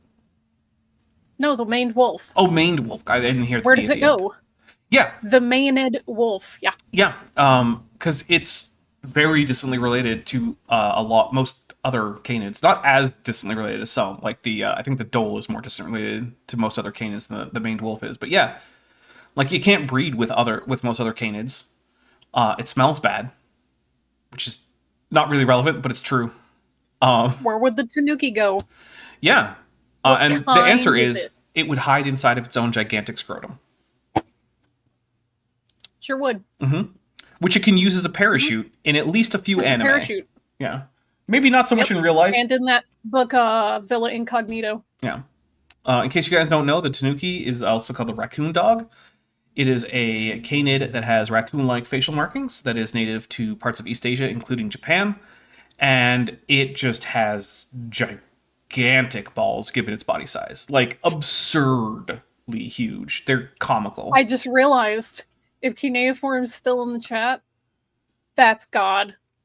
The tanuki with the giant scrotum. That's what Isaiah saw and freaked out and was like, how am I supposed to talk about this? Because I have beheld God and it's a tanuki. How am I... Anyone that was in Kip's stream will get that. All All right, here we go. Animals who are not in the same kind are going to be genetically incompatible. They're not going to breed with each other. Okay, but there are Yeah. group animals that you Government think will- are in the same kind that don't breed with each other. Like, Where do foxes go? yeah. And specifically, I mean, like Vulpes, right? Like the genus. Because there are a lot of small canids that are not actually closely related to foxes that are called foxes, including in South America, right? Like, the crab-eating fox in South America is actually more closely related to wolves than it is to the European fox. But, like, yeah, the actual, like, the red fox, the gray fox, the Arctic fox, which are actually in genus Vulpes, they can't breed with genus Canis animals. But I know that AIG, the organization Karina, works for, they consider them to be in the same kind, but they can't breed. So what do we do with that? And of course, I did hear a bunch of creationists crow about the fact that there was in fact a domesticated dog. I think it was a crab-eating fox hybrid found. They were like, "See, there is a fox-wolf hybrid." It's like, that's not a real fox, guys. No. That's like pointing out that, like, oh, hey, you know that there are robins in Europe and North America? Yeah, but there aren't, though, because they're in entirely different groups of birds. The only similarity is they both have red coloration. And so idiot Europeans showed up and they were like, oh, look, it's a robin. Except it's not, though. And that's all you're doing, is you're just conflating the common name. Joshua Geese for $10 says, Vishanti was Villa Incognito, a Tom Robbins reference. Yes, it fucking is. There you go. Yes, it was. All You right. are a Tom Robbins enjoyer. Yeah, that book was weird, but yep. Yeah. Nailed it. See, this is the best chat. The Although best this taste. chat does need more Omnissiah enjoyers. It does. And we just got Oh, another... man, that's... I didn't think anyone would get that deep cut, but cheers to you. Nice. We got another 50 on the fundraiser. It is what it is. So thank you very much. And guess what? Oh, We are... How much on the fundraiser? It is 1945 right now. Oh, wow. Yeah, and we are now well into Dapper Tutu area. So, yeah, you guys are now forcing me to wear a tutu, which will be on the next Kent with Bent, which is... I need to check a calendar here. That is going to be on the 16th. Yes. So, Sorry. So... Stupid THC brain. Yeah, in case anyone is wondering, normally the 16th would be a Matt with Maddie, but Maddie is going to be rehearsing for a musical that she's been cast in. And so instead, we're going to be doing Matt with Maddie on the...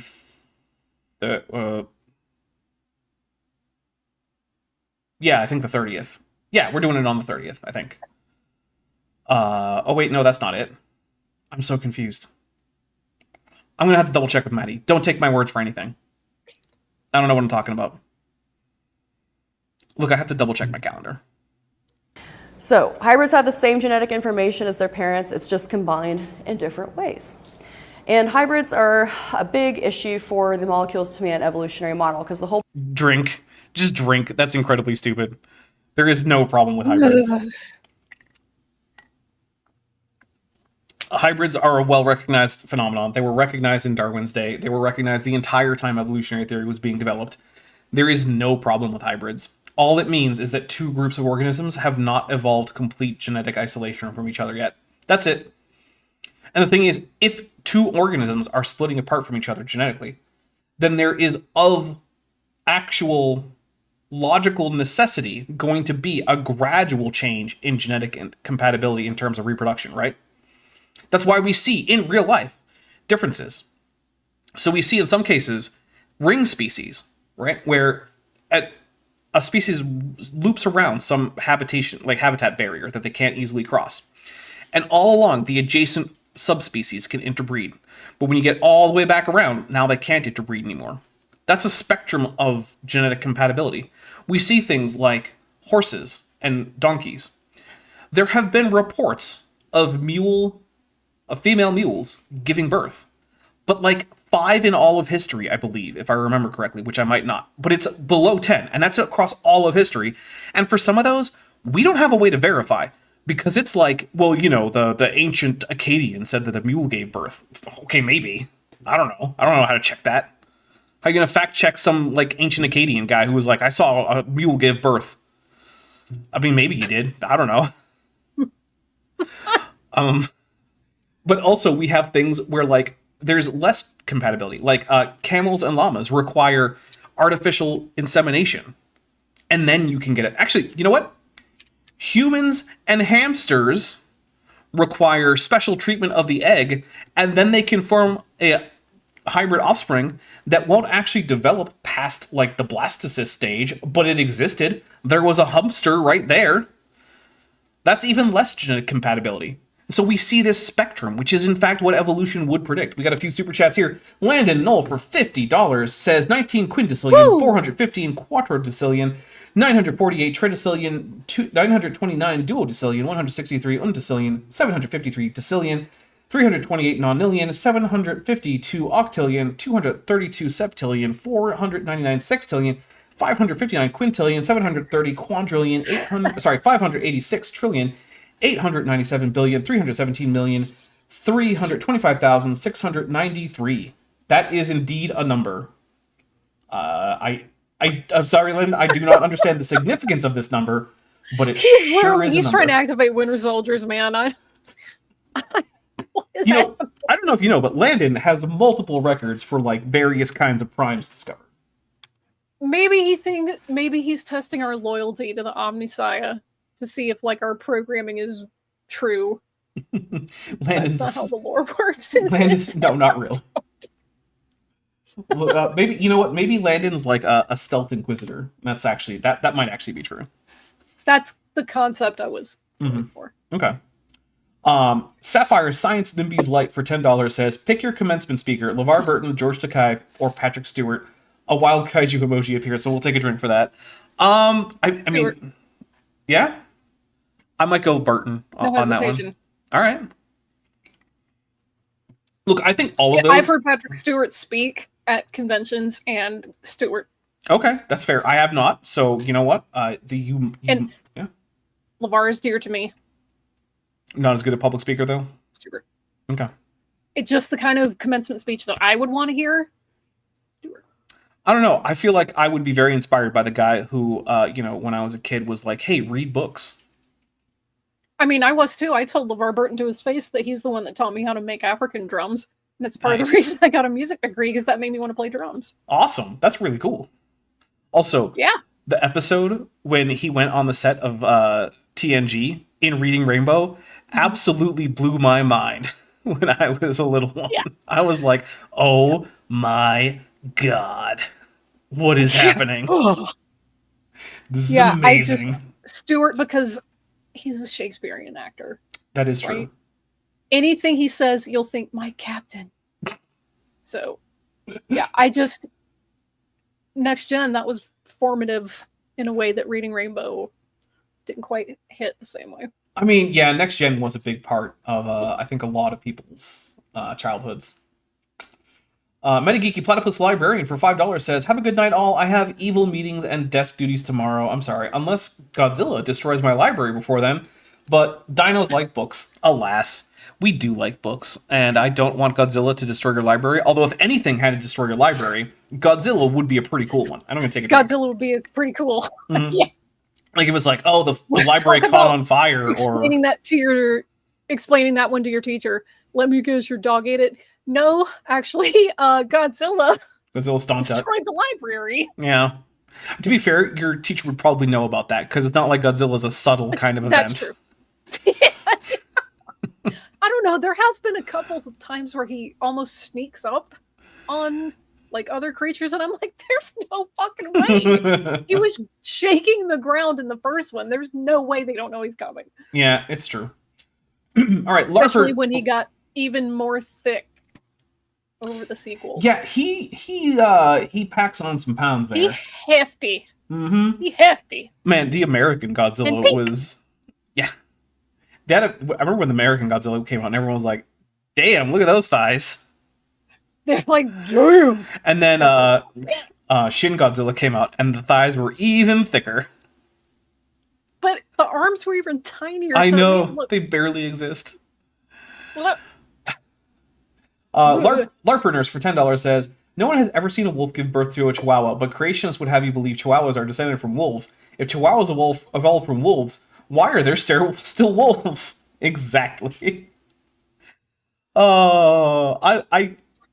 It's amazing the No degree to internal which logic. most creationist arguments can be turned right around on them, and there is just no attempt to address that. Lieutenant Matt the Navigator for $2 says, maybe the pregnant mule was sold by Ian the Seer. Yeah, maybe. that could explain it. Rambert972 says, silly dapper, Godzilla can't read. How do you know? Maybe no one has made a book big enough for him, and that's why he doesn't read. I love how offended you were. Ugh. I'm just saying, there's no evidence that Godzilla can't read. None. Osiris Phantom AIG for 100 Argentinian pesos says, there are also koala human hybrids. They grow rather large, their skin is weirdly orangey, but their brains are as smooth as koalas. And if you're not careful, they can end up as US presidents, and probably also have chlamydia, which is a thing that a huge portion of koalas have. Alright. Point of that model is the isolation of species. That's what you hear about here in the Galapagos, the isolation of all these species, right? Yeah, in that case, it's the physical isolation, Karina, which has happened, which is why they have distinct morphologies, you idiot. But what they don't tell you is sometimes the species go backwards and remix. And No, they do tell you that. There was a famous paper not that long ago about a new hybridization among Galapagos tanagers that resulted in a new stable and breeding population. That was a whole thing. It made headlines. You talked about it on AIG News, or Answers News. One of the things that pisses me off the most about, especially AIG, they do this a lot, is when they say that, oh, they're not telling you this. And it's like, the paper's public access. You can just go look it up. It was in the news. What would it look like if they did tell you about it, other than having a paper that's publicly available and it being in the news? What do you want the biologists to go around knocking on doors like Mormons or Jehovah's Witnesses to say, hey, have you heard the good news about the new tanager species? What do you want scientists to do? They're busy doing work. They're not going to go door to door to spread the good word of Charles Darwin. I'm taking a drink. The thing they don't tell you. They Fuck have off, Karina. jobs. Seriously. Have you ever met a scientist? A real scientist? Not one who works for like a fake Doing blog? science. Yeah, they're busy. Jeez. Sorry. That one always pisses me off. And we're gonna have to take a break soon because I'm gonna need to refill this, and this next one might be a little bit stiffer given that little statement there. Seriously. When I started this channel, I was like, I think most creations are probably arguing in good faith, and they're just, sincerely incorrect. Bless your Yeah. heart. Yeah, I was disabused of that notion real fast. Bless your heart. I know. Bless your little heart. I know. I don't like thinking the worst about people. It doesn't feel good. No. It feels really, really bad. and shuffle, and human impact can even impact this isolation. So this is a quote that I like to share from Science Journal. Species were once thought to keep to themselves. Now hybrids are turning up everywhere, challenging evolutionary thinking. All these data belie the common idea that animals... Hey, Karina. You think Elizabeth Panisi would agree that this is actually going to show that evolution isn't true? Like, really? Because shaking up the tree of life, I know what that's about, especially given that it was in 2016. And it's not about hybridization in, like, iguanas, right? Shaking up the tree of life is about the ubiquity of horizontal gene transfer among prokaryote grade organisms like 3 billion years ago, which means that gene by gene phylogenies sometimes disagree with whole genome phylogenies as a result of the horizontal gene transfer.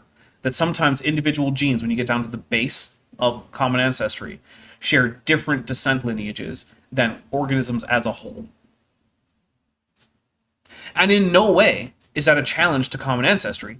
It's just a challenge to our ability to make neatly branching phylogenies at the very base of life. You're lying about this paper.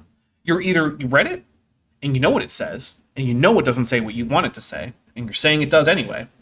Or you just didn't check, and you're quoting it anyway, in which case you're lying, because when you cite something, that is an implicit statement that you read and understood the thing you're citing, and that it says what you want it to, or what you're using it to say.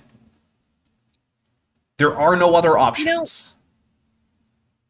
It's the triangle meme. It really is. Honest, well-informed creationist. I'm throwing in the triangle emojis. Yeah, that seems fair. And pick two at most, creationists.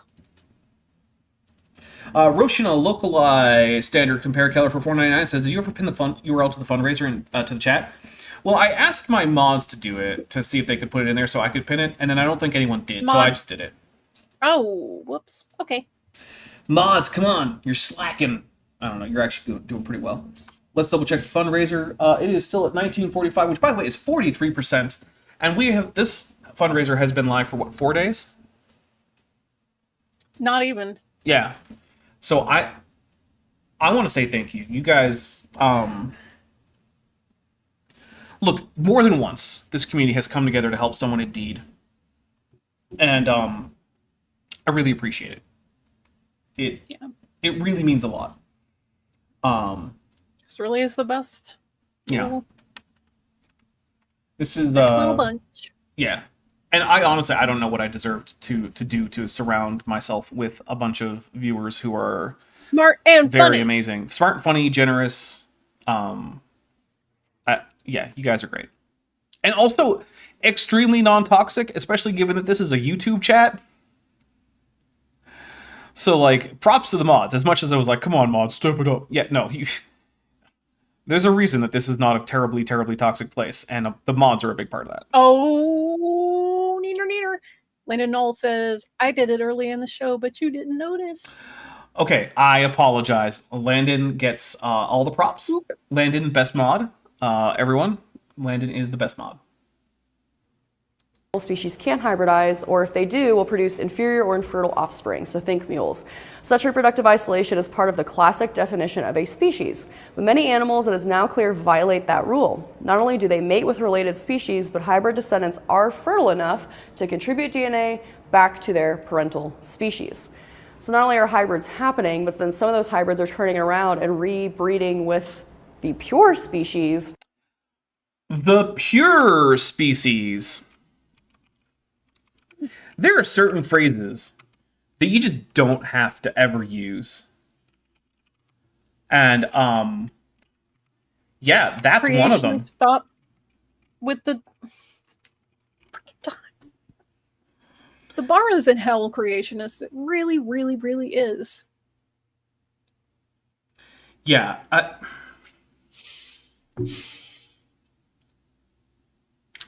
Really, yeah, not great.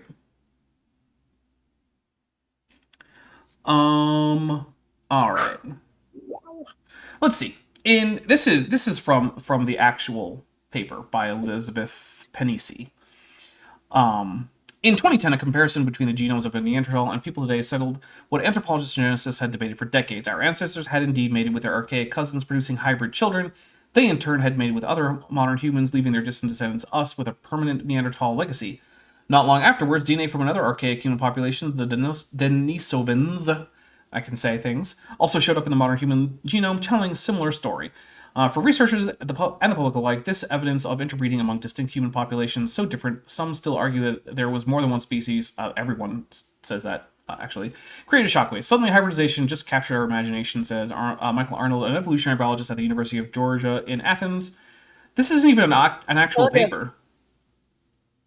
At least I don't think so. It doesn't read like one. There's no abstract. This seems like it's an opinion piece. Which means I was probably wrong about it, but it doesn't matter. The techniques that revealed Neanderthal and Denisovan legacy in our own genome are now making it possible to peer into the genomic histories of many organisms to check for interbreeding. The result, almost every genome study shows study where people use sensitive techniques for detecting hybridization.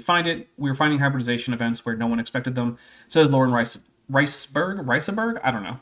An evolutionary biologist at the University of British Columbia in Vancouver. Hey, I like that place. All these data belie the common idea that animal species can't hybridize, when was that a common idea? This, you can tell this wasn't peer reviewed. They do, if they do, they will produce inferior or infertile offspring. Think mules. Such reproductive isolation is part of the classic definition of a species. That's true. But many animals, it is now clear, violate that rule. Not only do they mate with related species, but hybrid descendants are fertile enough to contribute DNA back to the parental species, a process called introgression. Yep.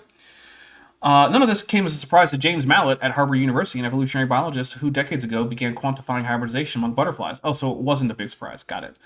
He and Arnold, blah, blah, blah. Let's see. At some point, is this a problem for evolution? Let's just control F evolution, see what happens. Oops. It helps if you spell it correctly. That's a pretty important part of this. All right. Let's see. Arnold, and a few other biologists have long argued that hybridization is pervasive and plays an important role in evolution. Since 2016, we found that while integration does occur, it tends to be limited, and most integration ends up being selected out by selection because most of the distinctive alleles of other species are not adaptive because, you know, they evolved in a different population, in a different environment, in a different niche.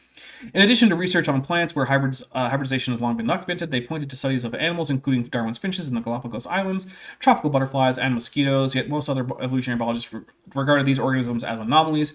We thought that hybridization, blah, blah, blah, blah, blah. So, yeah, nothing in here suggests that this is in any way a problem for evolution. We have a creationist saying, someone learned something, therefore evolution wrong.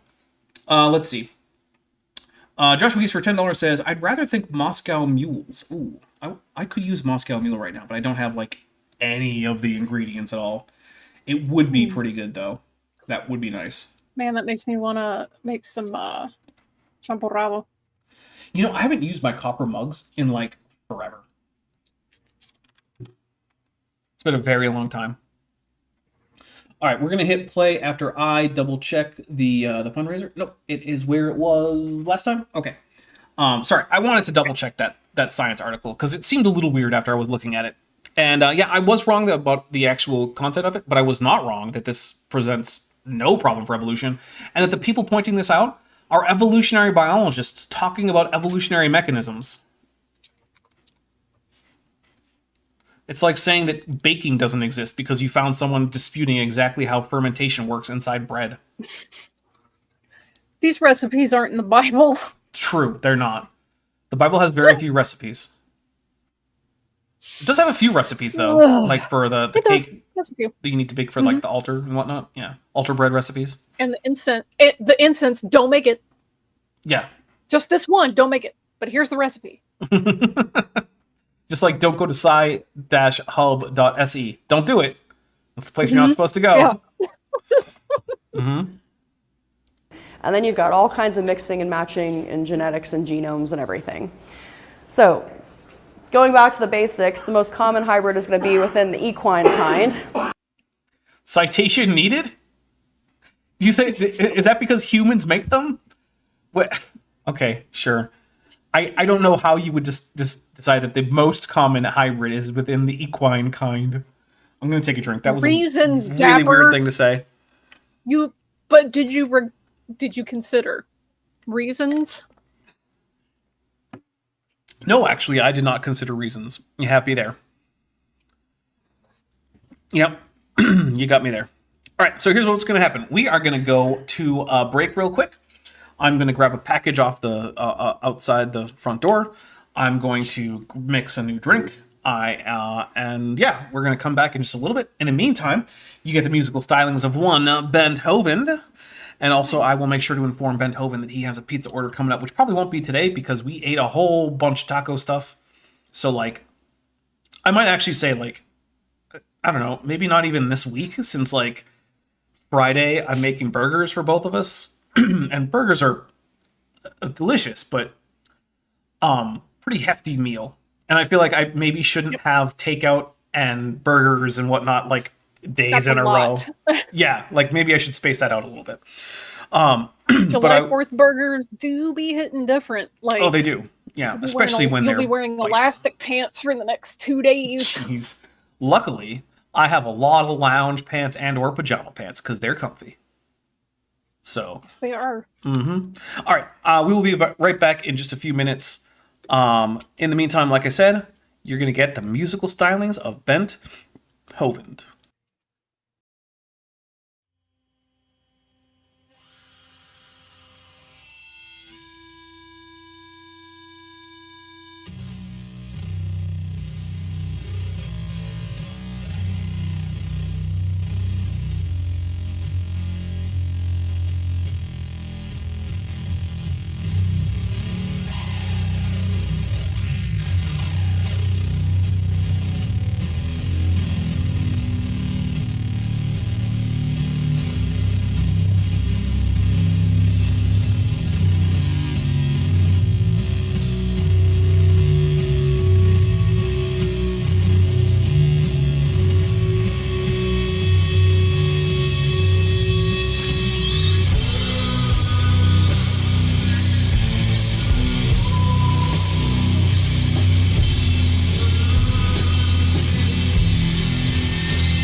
Okay, we are back. Hello, everyone. So now that we are back, I want to remind everyone that, well, normally after one of these, I would give a little talk about how this channel depends on support from the viewers that right now, today, we are here for Vishanti. And that there are a couple ways to help out. If you super chat or send any of the get to memberships or anything here, half of what I get after, YouTube takes their cut is going to Vishanti's fundraiser. And then also the fundraiser is pinned in the chat. You can just click it. and you can give her some money directly. We have, I think, gone, what is this? Almost $500 have been added to that. So I want to say a special thank you to that. And also we have received, let's see, over 400 here in terms of things like memberships and super chats. So I think when all is said and done, we'll have raised probably close to $600 or $700 for to help out Vishanti, which I think that will that mean that you're good for next month too? Yeah, it'll be pretty close. Okay. So yeah, and you know, look, it is a tough time out there in the job market. Price of living is going up everywhere, especially in California. So if you at all can afford it, and you like what, especially what Vishanti has provided here on the channel, as well as on her own channel, Comic please help relief. out. Yeah, mostly. That's important. That is important. Because I am not. And also, I'm not scientifically trained. hey, that's okay. Well, you have an advantage over young Earth creationists. You don't have. This is true. You actually have two big advantages. One, you're able to think. And two, you don't have to do that within the confines of pre-selected conclusions that just happen to be wrong. Yeah, So I do tend to learn new information and go, oh wow, that's really cool. Let me adjust my opinion or conclusion. there's Mothra. Mothra. Let's take a drink for Mothra. Thanks, Mothra. Also, I feel like Isn't that like the third time we've heard Mothra? I feel like I should go get her and just I mean, you can. I won't stop you. chat. Do you want me to go get Mothra? Yeah, chat. Put in Mothra emojis if you want Mothra. All right. Let's hit play and we'll get more about why equids are such common hybrids for some reason. Oh, hey, RageBot. How are you? Wow, RageBot has a golden channel badge. That's pretty cool. So equines are your horses, donkeys, and your mules, right? Or horses, donkeys, and zebras. So the I mean, mules are also equines, but sure. most common hybrid probably in the world is a mule, which is a female horse and a male donkey. Fun fact, if you do the opposite, it's a different animal. It's a hinny. So That's true. We'll take a drink. It is a hinny. They're not often intentionally produced because, well, first I'll take the drink. While mules tend to have the strength of the endurance of a donkey, which is what you want out of the donkey, and also a more horse-like temperament as opposed to donkeys who are kind of stubborn jerks. Hinnies are sort of the opposite. They have the personality of donkeys and the endurance of horses, which kind of makes them useless. So people don't tend to make hinnies. If hinnies occur, it's usually because you kept donkeys and horses together and you weren't too careful about that. Yeah. Which, I mean, it happens, and like they're not like horrible animals or anything. They're just not as useful practically. Whereas mules are very useful. male horse, female donkey is actually a hinny. So these are probably the most common hybrids. People are very well aware of them. Okay, well known is not the same thing as common. And while it wouldn't shock me if mules are the most common in cross-species hybrids out there, I don't have evidence that they are, because things that humans see relatively frequently are not the same things as things that exist commonly in the world, right? Most animals, most people will never see. Even though many of those animals are plentiful. There are way more ants than there are humans. I will never see most species of ants Yes, ever. there are. If you guys have been to the Ark Encounter, you can see some other cool equine hybrids that I've worked with for the last 9 years. Zoe and Cletus. So Zoe is a Zorse. She's half zebra, half horse. Her half-brother Cletus is a Zonkey. They have Now she feels like she's This is gonna... really stupid, so let me grab Mothra. Okay. We'll take a drink for it being really stupid. And also, she now sounds like she's about to try to sell me an intro deal into selling some kind of MLM product, like maybe LuLaRoe.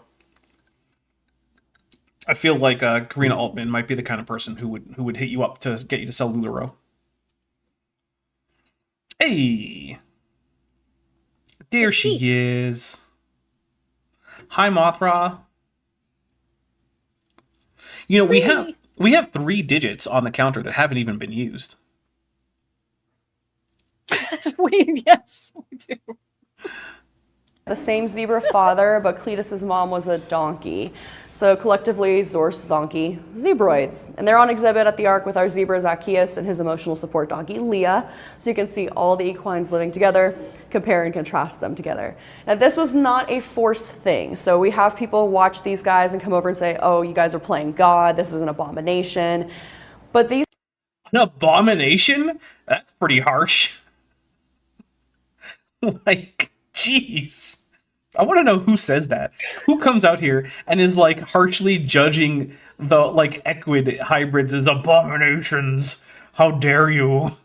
Like, wow, dude. They're abominations. You intentionally bred things that weren't supposed to. The machine god never intended for this to happen. Yes. This is strictly flesh problems. Yeah, this is some tech heresy if I ever encountered it. Yes. These guys, their parents bred naturally. If you keep horses, donkeys, and zebras together, nature's gonna happen, right? Turns out, equids get horny. What do you know? Creationist, our Dan. Dan, how are Seriously. ya? He says, "Lol, emotional support donkey." They would scoff at the concept in any. They would scoff at that in any other context. Oh, yeah. I'm doing great. Hello. Hello. It's a pleasure to be here with the two of you. Hey. And I figured I just built some shelves, and if I would come Nice. hang out for a little bit, and I joined. Heck yeah. And the first thing one of the first things I heard was emotional support donkey. Like, Hey, you know what? I am all here for emotional support donkeys. no, I think Yes. I'm down. Yeah. But let's just appreciate. Where can I that get an the people- emotional support donkey? Let's appreciate that the people who were like emotional support donkeys would scoff at the concept if Vishanti had an emotional support, right? These are hypocrites. Yeah. Oh, And yeah. I don't like them. No, you're If only absolutely right. hypocrisy, like, if this was only like the West Wing, where you could just bring the hypocrisy up and they would stop. Yeah. I know it's you don't get to play that card and it's an automatic win in the real world, but Yeah. No, we have there's an introductory question that we have to make sure because this is a particularly themed stream. So Dan, have you understood the weakness of your flesh, causing you to despise it and aspire to the purity of the blessed machine? have I understood the weakness of my flesh? Sure. Okay, causing Do you I to despise despise it. Yeah. I don't think I despise the weakness of my flesh. Okay. Ah! I don't think so. I think I don't know. and we're all hang on. I have to. My mic is dying, so I have to bring my mic closer. Oh, so okay. I know it works.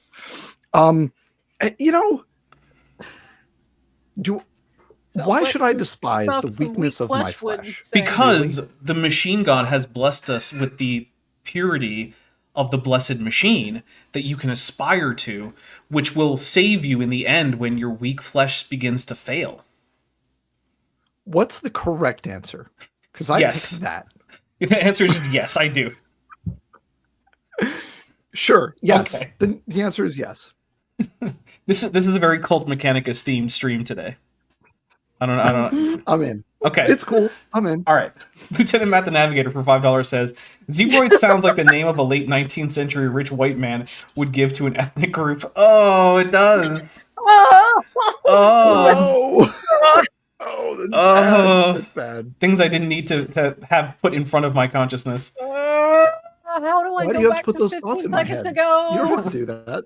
Before I saw that. Rotional localized standard compare color for $4.99 says Leviticus 19:19 bans mules and their ilk, and they are an abomination unto the Their Lord. abomination unto the Lord. Oh, Nat G says Dan is not Mechanicus confirmed. yeah.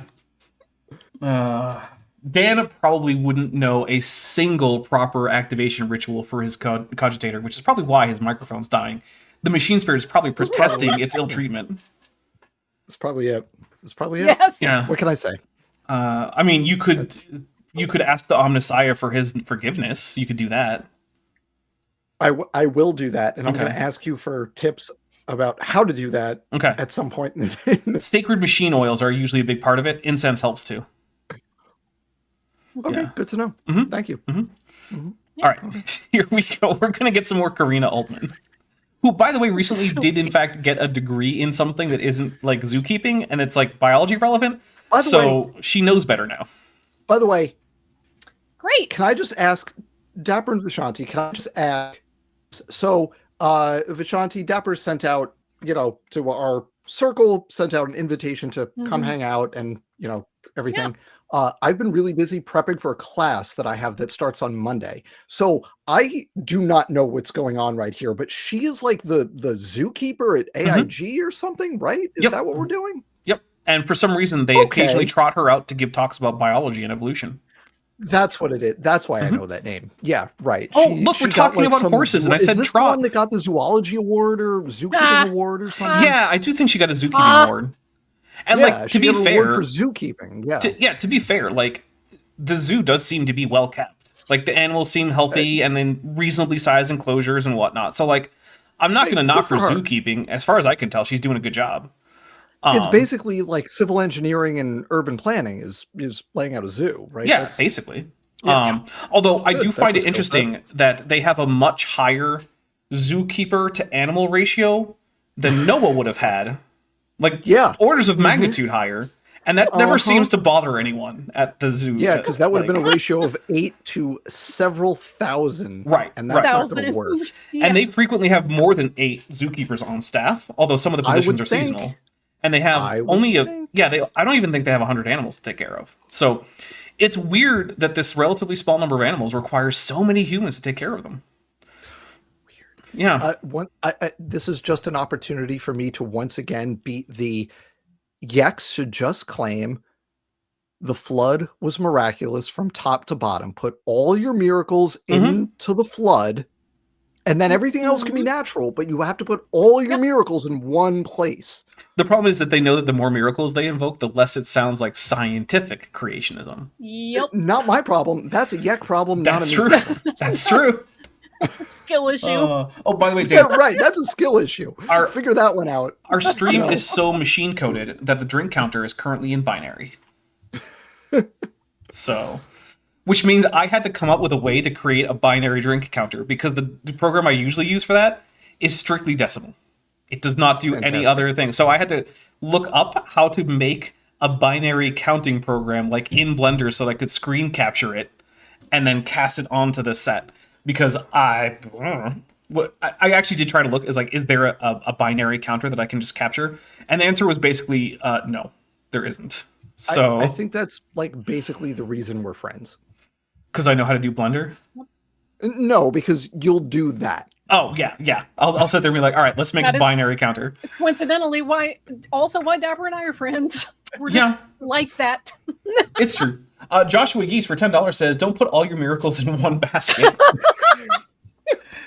Oh my god. No, put all your miracles in one basket. That's the answer. That's the solution. Also, say that Mount Kilimanjaro is actually the Mount Ararat talked about in the Bible, and then the whole out of the Middle East problem disappears. Solves so many problems. Yep. Dapper, I appreciate all, you saying it because I wasn't going to say it, but yes. You're welcome. Lieutenant Matt the Navigator for $5 says, you're forgetting all the servitors the Omnissiah blessed Noah with. Oh, I did forget about the servitors. Yeah. Did either of you know what a servitor is? No, but it's fine. All right. Well, let's say you banned AI, right? Okay. But you still need things to do menial, repetitive tasks in a way that is able to at least follow instructions. So, computer? Well, yeah, but you also need ones that are relatively autonomous and can adapt to problems in at least a limited way, right? Okay. So the solution is, what if you had a bunch of criminals and you just lobotomized them and then input a bunch of cybernetics into them and then they did all those menial tasks for you and you call them servitors? Stop giving people ideas. Don't build the torment nexus, guys. I do actually, Dapper. Yeah, so don't build the torment nexus. Can I slight historical digression that I'm probably going to get slightly wrong, but that is not that far from where the word robot came from. Correct. Right. Okay. So you know this already. Yep. Good. So you It's a Slavic term for slave, basically. Yeah, exactly. And Yep. it became like an automaton that's under your direct control. But it was originally a person was called a robot. It was just a slave that you directly control. Yeah. Yep. Okay. To be fair, though, some servitors are actually vat-grown clones who never developed a full brain in the first place. I'm not sure if that makes it worse or better. Some of them have their development stopped in infancy so they can turn into cyber cherubs. I think worse. Okay. I think worse. All right. There are no good guys in Warhammer, in case anyone is wondering. Not a single one. All right, here we go. Because they're related. They belong in the same created kind. Obviously, zebras are frequently not with horses and donkeys, which is why you're not going to see them more often. But when it does happen, this is what you get. Actually, we just got a new baby wallaby from a zoo down in Tampa, and they have a donkra. What was that? Sorry? I said Rocco. Oh, yes. Yeah. Which is a female or a male donkey and a female zebra, which is much more rare. But again, they put these guys together not thinking they would do anything, but there you go. You got a donkra from it. Why would you think they wouldn't do anything? Right? Literally Pro tip. the first thing. Animals mate. To an animal, that looks exactly like something I would, Yeah. Yeah. Look, we know that humans stepped outside the species. Why wouldn't you think horses would do the same thing? Okay, counterpoint. Species are fake. We did go over that. We did it. I missed it. Fair enough. Okay. That's we actually fair. had a whole big thing about how like Zach Hancock is like the only species realist in the Science Friends and all that. Calling him out. There's gonna be one day Zach and me and Jackson are gonna have a species debate, and I'm here for it. That will break the Science Friends. I think we can politely disagree. It actually won't. Yeah. It won't. We can. Yeah. Look, But I really think fun. there are arguments that I could see as compelling to some people as to why species are real. I don't think they're compelling to me, but I understand why other people might be compelled with them. Because I can do this thing that a creationist can't do, which is I can entertain an idea and assess why it might be convincing to someone without myself accepting it.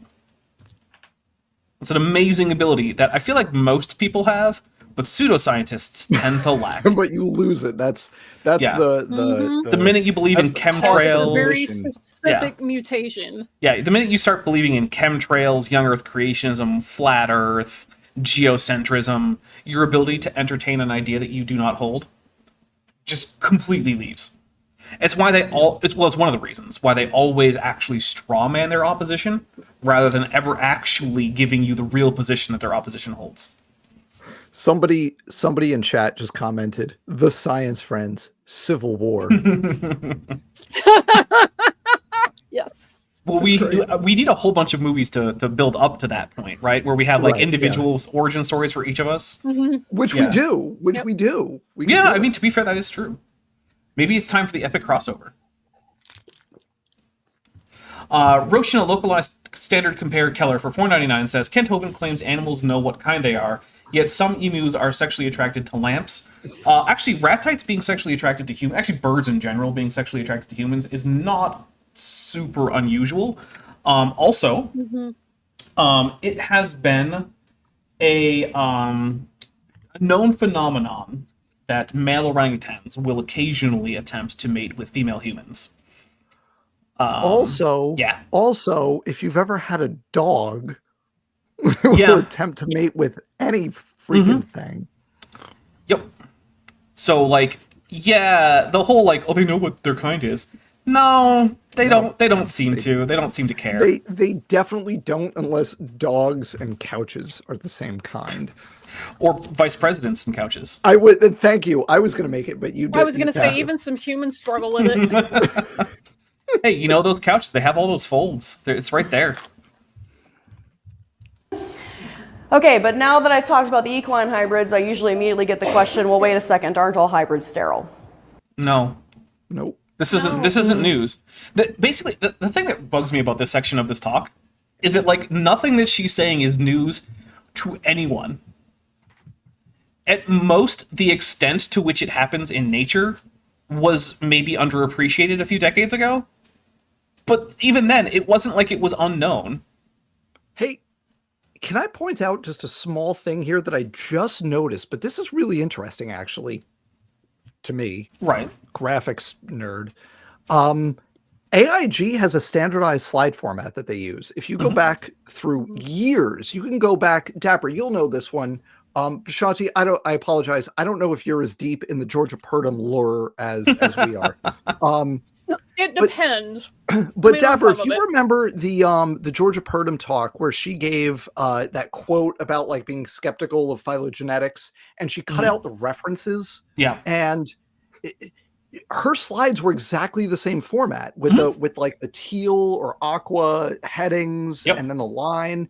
And I think some genes and stuff has been the same too. And seeing it now, I'm just realizing that not only does AIG very strictly control like the fora in which their people can speak, they also have like slide templates that they have to use. Yep.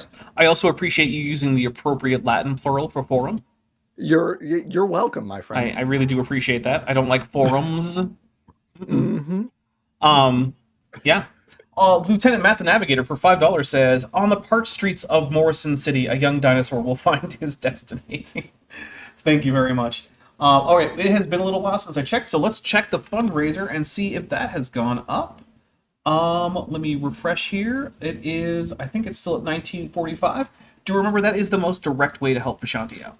So if you want to help Vishanti, stay housed and fed, certainly giving the super chats helps. But that Even keep the lights on. That's Yeah. nice.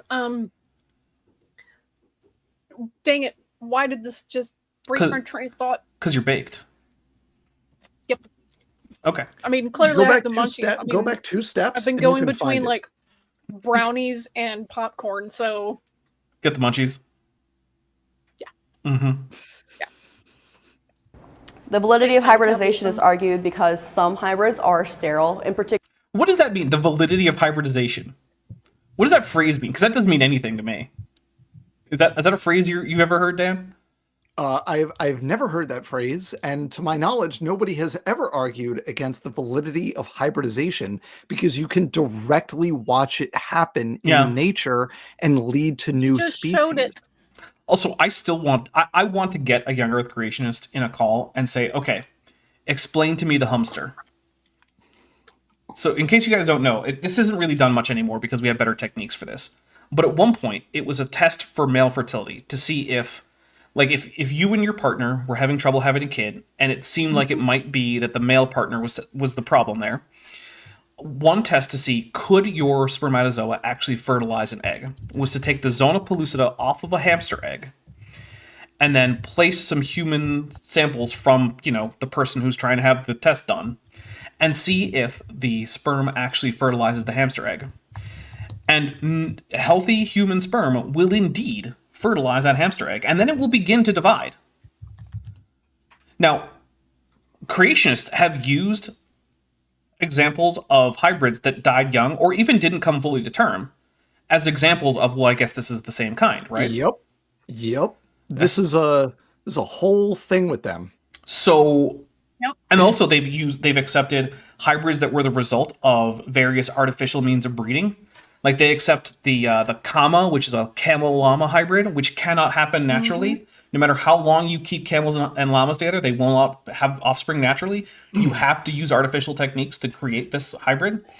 So, by their definition of what the same kind is, humans and hamsters are in the same kind, which means all primates and rodents are actually one kind.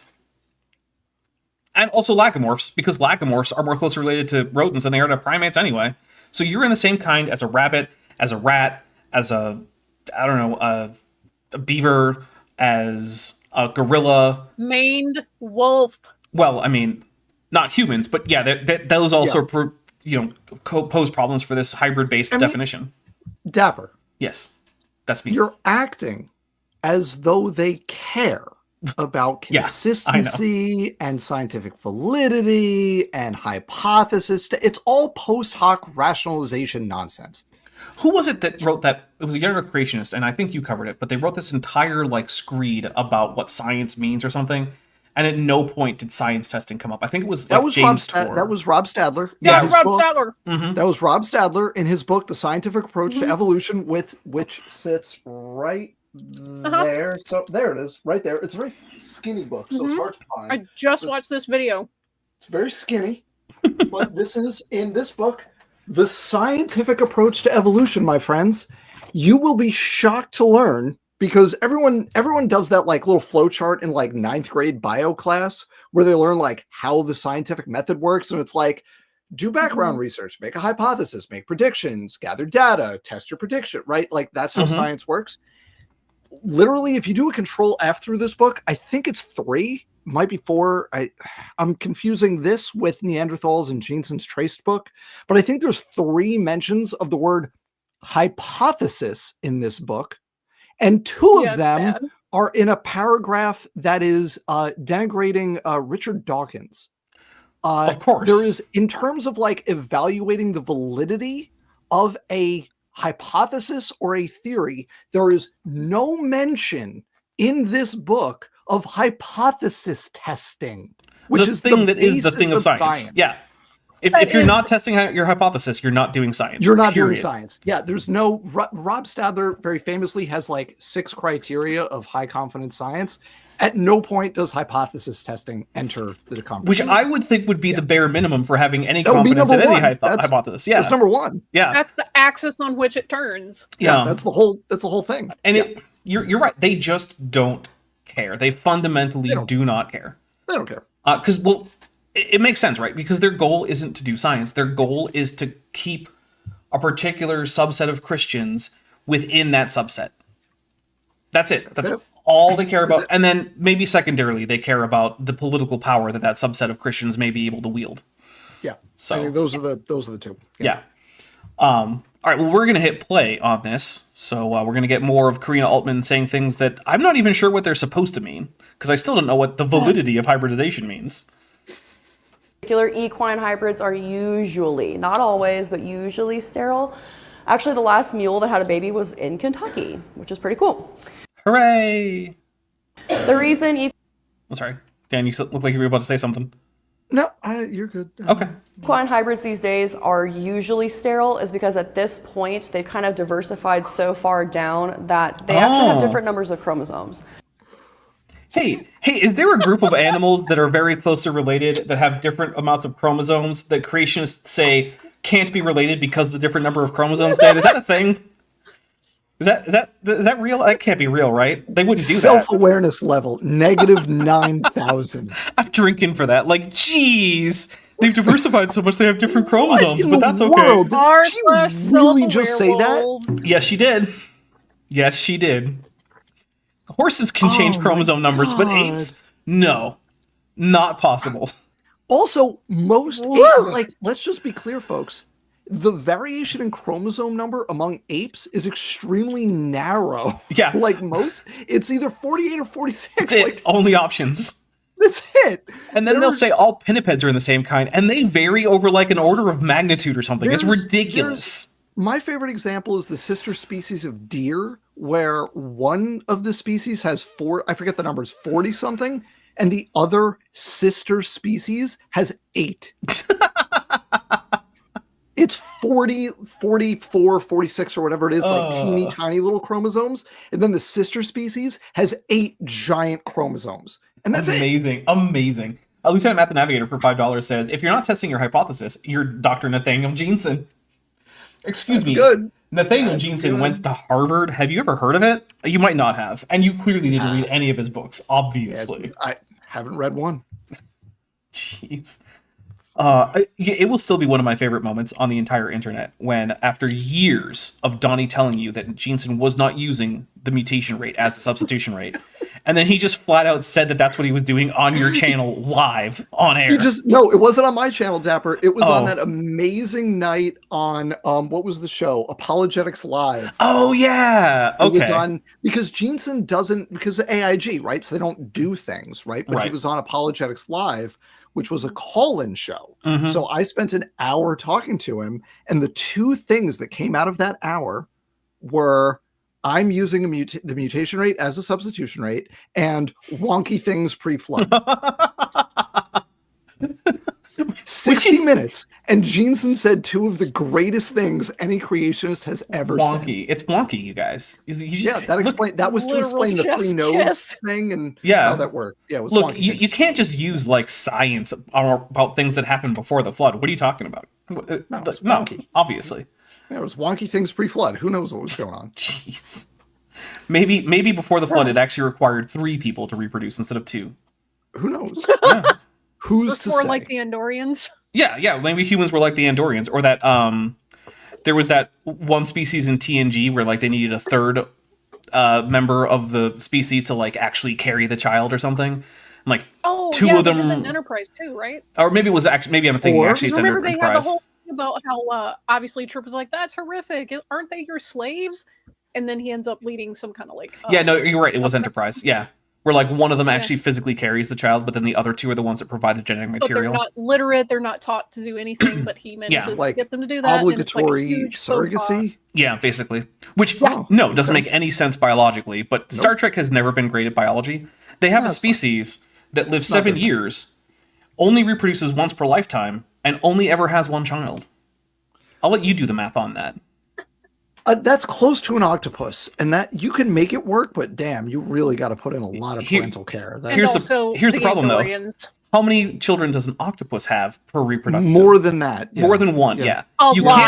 can't make it work with only 1 because every generation you cut your population in half at best. That's assuming every single member Oh, they're survives sexual. to That's not reproduce. good. Yeah, no, they're sexually reproducing. Yeah, nope. Yeah, nope. That won't work.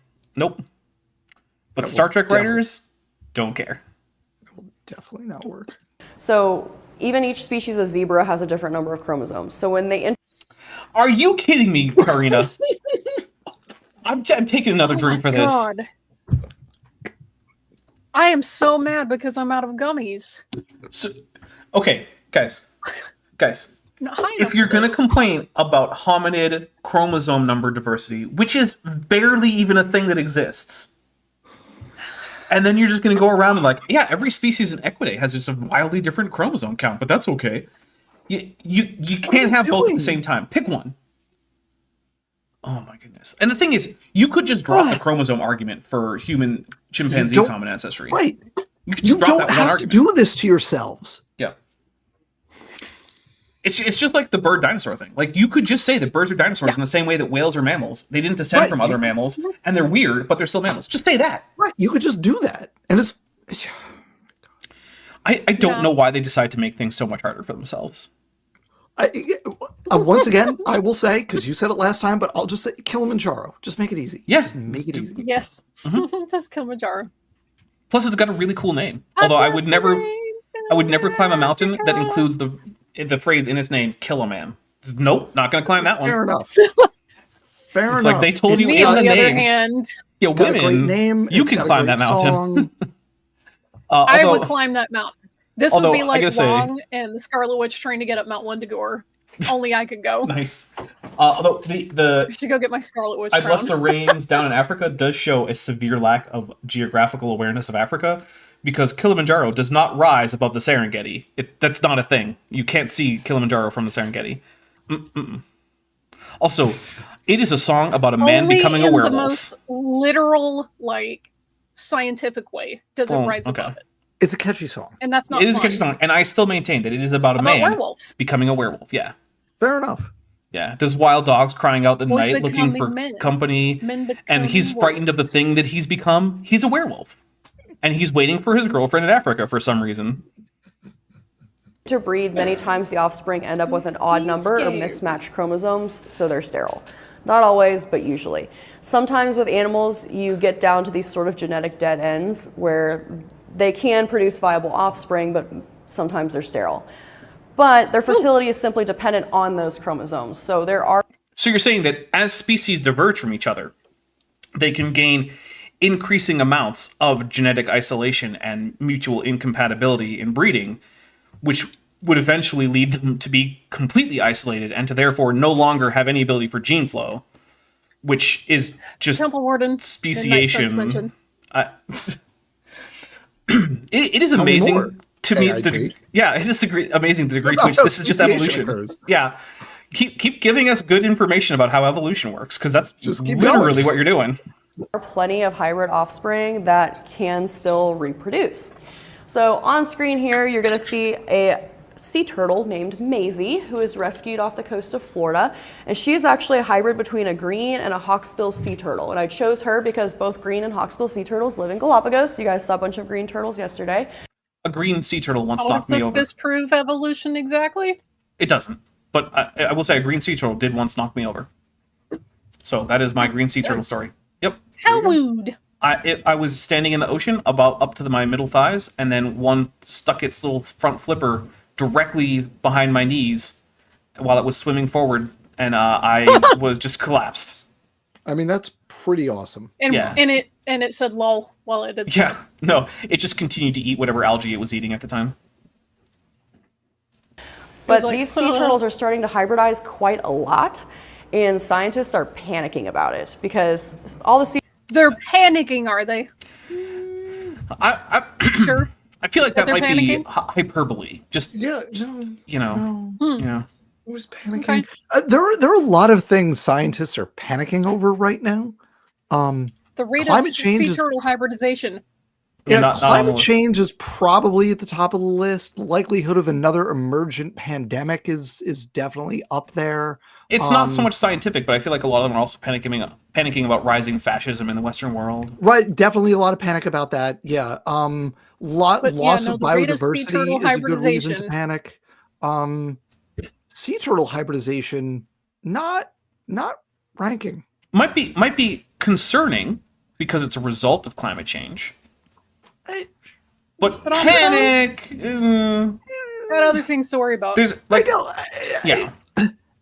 let me just kind of play my as a scientist card. Not super panicked over sea turtle hybridization right now. Yeah. And let me tell you, I am panicked over a lot of things right now, but that is not currently on the list. And also AIG, please stop adding things to the list.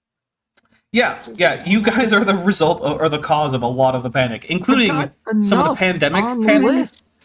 Remember that time that you guys me were like, sowing. "Oh, Heck yeah, this rules. Me reaping. Oh no, this. Yeah. Oh no. Yeah, remember AIG is an anti-vax organization, and they had at least one death on the staff that was, let's just say, temporally coincidental with the most recent pandemic among in an elderly individual associated with them.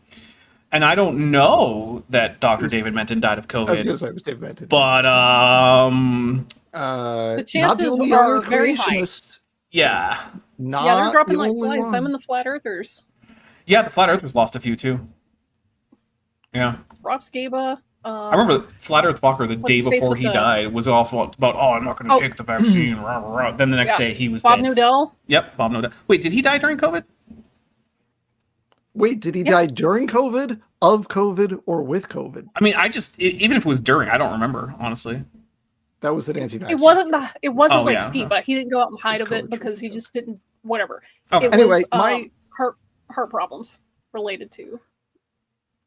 the one that I remember specifically was Bob Enyart, who before Yeah. being like a young Earth creationist dude was a right-wing talk radio host in the 90s who would very famously play another Queen, Another One Bites the Dust on his radio show every time a celebrity died of AIDS. Yeah. And so guess what I played when I heard that he had died of COVID? Another One Bites the Dust by Queen. Yeah. Yeah. I mean, it was either going to be that or Another One Rides the Bus by Weird Al. No, it was Freddie Mercury would approve of this. Yeah.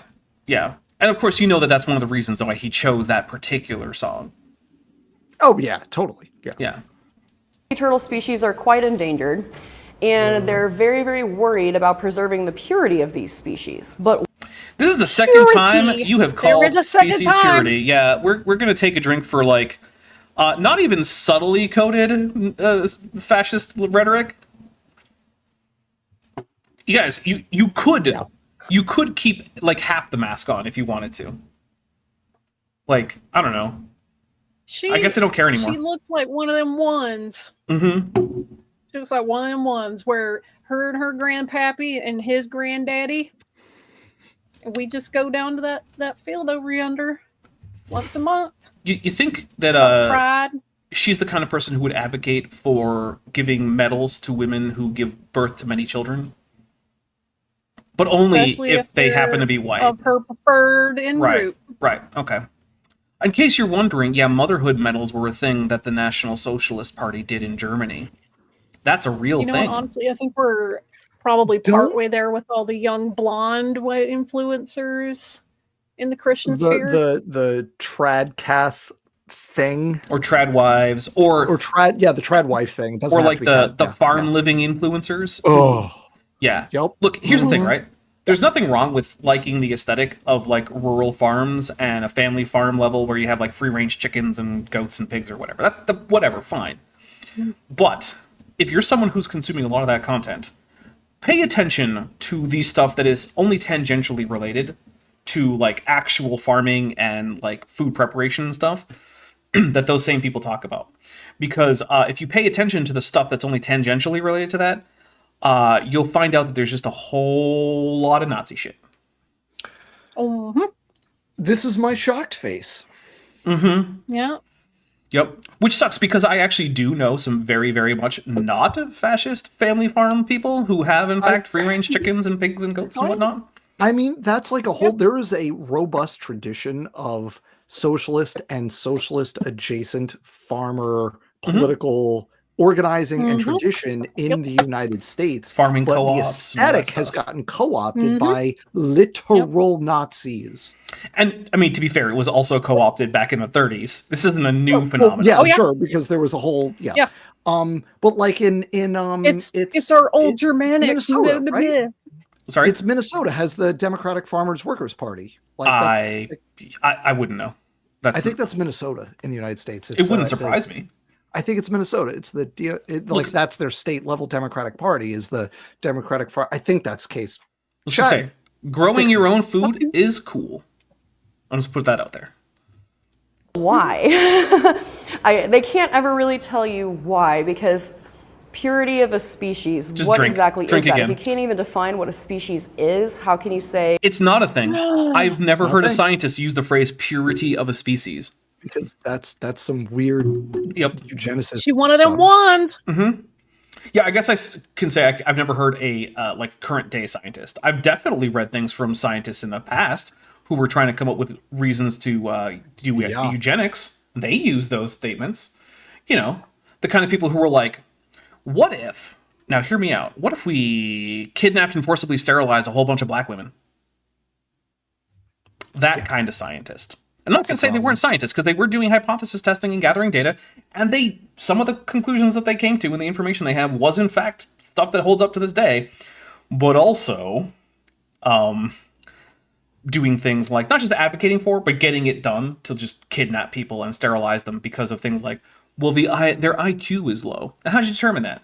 Oh, Yeah, 'cause with an that's an IQ objective test. measure. Yeah, with an IQ test that is very obviously skewed toward a particular demographic that these women don't belong to. Yeah, that's a great test for like, should I trust this person about literally anything? Is, hey, do you think IQ is valid? And if they say yes, and mine is above average, Sus. walk the other way. Yep. Sus. Yep. That's why I hate that guy who's like, I have the highest IQ ever. And not only does he get that idea from a magazine, that IQ test, Did he fail the first test? right? He would make But a like high also score. like IQ doesn't really mean anything, buddy. It's just No, fake. it's Look, fake. IQ is fake. IQ is fake. I watched straight up. almost IQ real is time. fake. I watched almost real time as a cheesecake adult actress, flat earther, got into Mensa after taking the Mensa IQ test. That's a thing that happened. The My Year in Mensa podcast is fantastic, and everybody should check it out. I know that there are some Mensa members who are okay and who are cool people, but as far as I can tell, Mensa is a club for people who like to sniff their own farts because they're in Mensa. I'm gonna hit play. Dan, you come on, and the conversation just suddenly just got way darker. Thanks. You're welcome. And we also had stuff about like lobotomized criminals doing menial labor, and yet still it just got darker. Servitors. one is better than the other, right? So they've put trackers on a lot of these hybrids because they're trying to figure out why this hybridization is happening. In certain regions in Brazil, 42% of the turtles they've tagged there are hybrids. Is that a big number, therefore God? Do we get to drink for that? Yeah. Big number. I think that's a big number, therefore God. All right. Yeah. I think it actually isn't, but I'm thirsty, for so it. I'm going to drink for it anyway. Just do it. It's fine. Also, hey, we 42 is recently... also the answer to life, the universe, and everything. So True. valid. Yep. For 200 Argentinian pesos, Osiris Phantom AIG says, I love that Ben 10 called their purity-obsessed eugenicist faction the hybrids. They're also based on bananas. All right, Good. let's update the... it doesn't actually matter that much if I update the counter, since we've gone way past 200%, which is as high as the thermometer actually goes. But it does actually keep track on the percentage number. So I made sure that the percentage number did not freeze at 200%.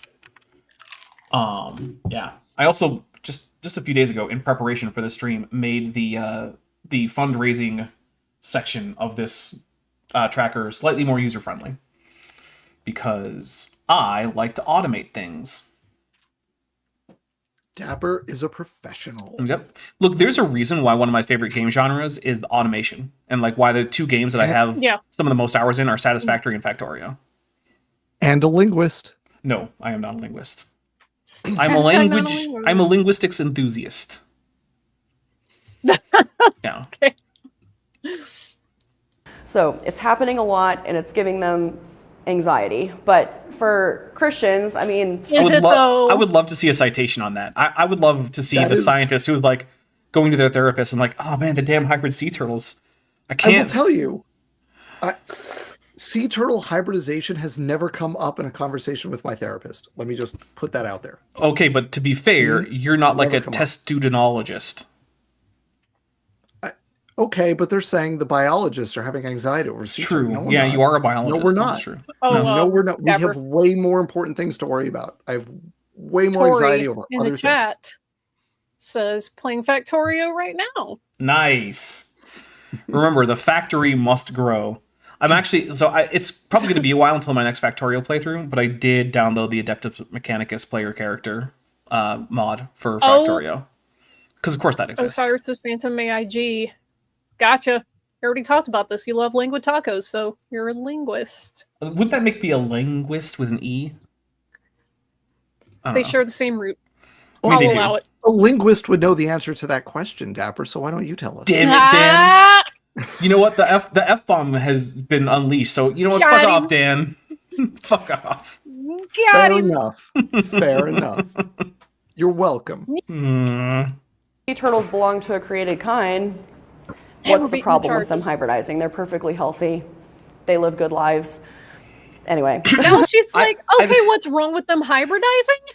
Yeah, I'm not seeing a whole lot of evidence that anyone thinks there is anything. Just her word. And quite frankly, Karina, I'm not going to take your word for anything because you're a demonstrable liar. Lieutenant Matt the Navigator for $5 says, I was gone for 15 minutes while my girlfriend dropped by and we were talking turtle orgy. No, there were no turtle orgies. There were hybridization There's events, no which don't require an orgy. I mean, I can't say there were I think no chat turtle orgies. might be talking turtle orgies, but we were Oh, not. chat might have been. Chat, you got to get your minds out of the gutter. Or just don't. I don't really care. I'm not your mom. I'm not your pastor. Whatever. Yeah. Just don't get my channel like a community guideline striked. so is hybridization natural? It does occur under Yes. human care sometimes with animals that you wouldn't think would breed. So one of my favorites that just happened.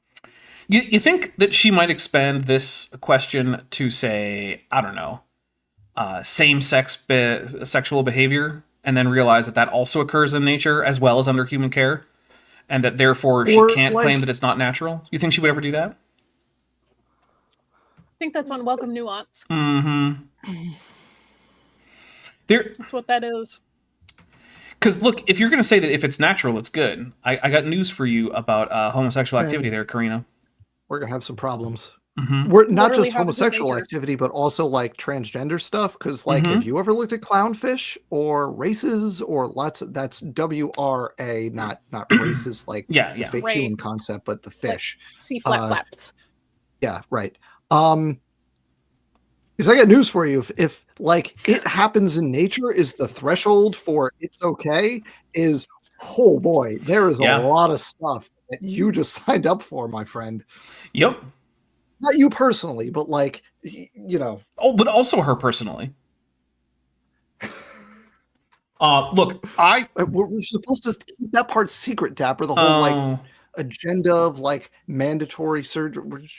I mean, if I had a nickel for every time that it turns out that a Christian who was constantly going on homophobic or transphobic screeds was found to be soliciting gay or trans prostitutes, I would have a fair few nickels. Yeah, I would have more nickels than my great aunt took from me when we played cards together for nickels, and that was a lot of nickels. Yeah, she took a lot of my nickels. That would be a lot of nickels. Yeah, she was a nun, and then she showed up one day. And she took a bunch of my nickels. Ted Haggard nickel. Yeah. In that category of nickels. That one's my favorite. Lieutenant Math the Navigator for $2 says, of course you're not the channel mom. Jillian is. True. Jillian Wren is in fact the channel mom. She's also the server mom over on the Discord. Yes. Yep. And we love her for it. That's why whenever her membership expires, we try to make sure that she gets another one.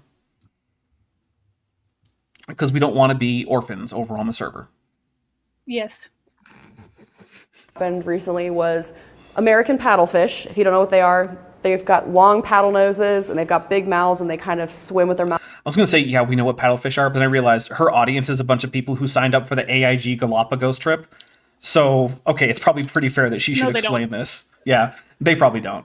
Which, by the way, Dan, I don't know if you know this, but this is a talk being given on the Galapagos Islands. I don't know which island they're on, but this is part of the AIG sponsored trip to the Galapagos to talk creationism with a bunch of randos. The fact that AIG did a Galapagos trip makes me so sad. I know. Because it's one of those just like beautifully preserved places on Earth where you can just like learn from the biodiversity. And they go there and the whole thing is like, hey, look at all this biodiversity. Let's learn literally nothing from it. No, it's worse than that. It's let's learn negative learning. There's negative learning. They're learning wrong things. Like, we've reversed the polarity on the learning that's going on here. Right. Yes. Dapper, the electrons are flowing into the battery instead of out of the battery. Yes. I still can't believe that happened. In case anyone doesn't know, that was a jungle jargon thing. And we'd had some conversation about like his like human Y chromosome ideas, which are just nonsense. Yeah. But then I was like, all right, I'm going to get out of here. And I just offhandedly was like, oh, I'm going to go charge my phone. He's like, yeah, you got to get all those batteries in there. And I was like, haha. And like, there was no laughter. And I was like, wait, are you serious? Do you think I'm going to put electrons into my phone? It's like, yeah, that's how batteries work. You put electrons into them. And when you drain the battery, it's electrons coming out. And I was just like, oh my God. Take the electrons out. I tried to explain like chemical electrical potential energy and like all this stuff. And like, nope. Batteries are just electron buckets. I was just like, okay, sure. And then he called me an idiot for not realizing that the way that batteries work is you just pour electrons into them and then you take them out. No.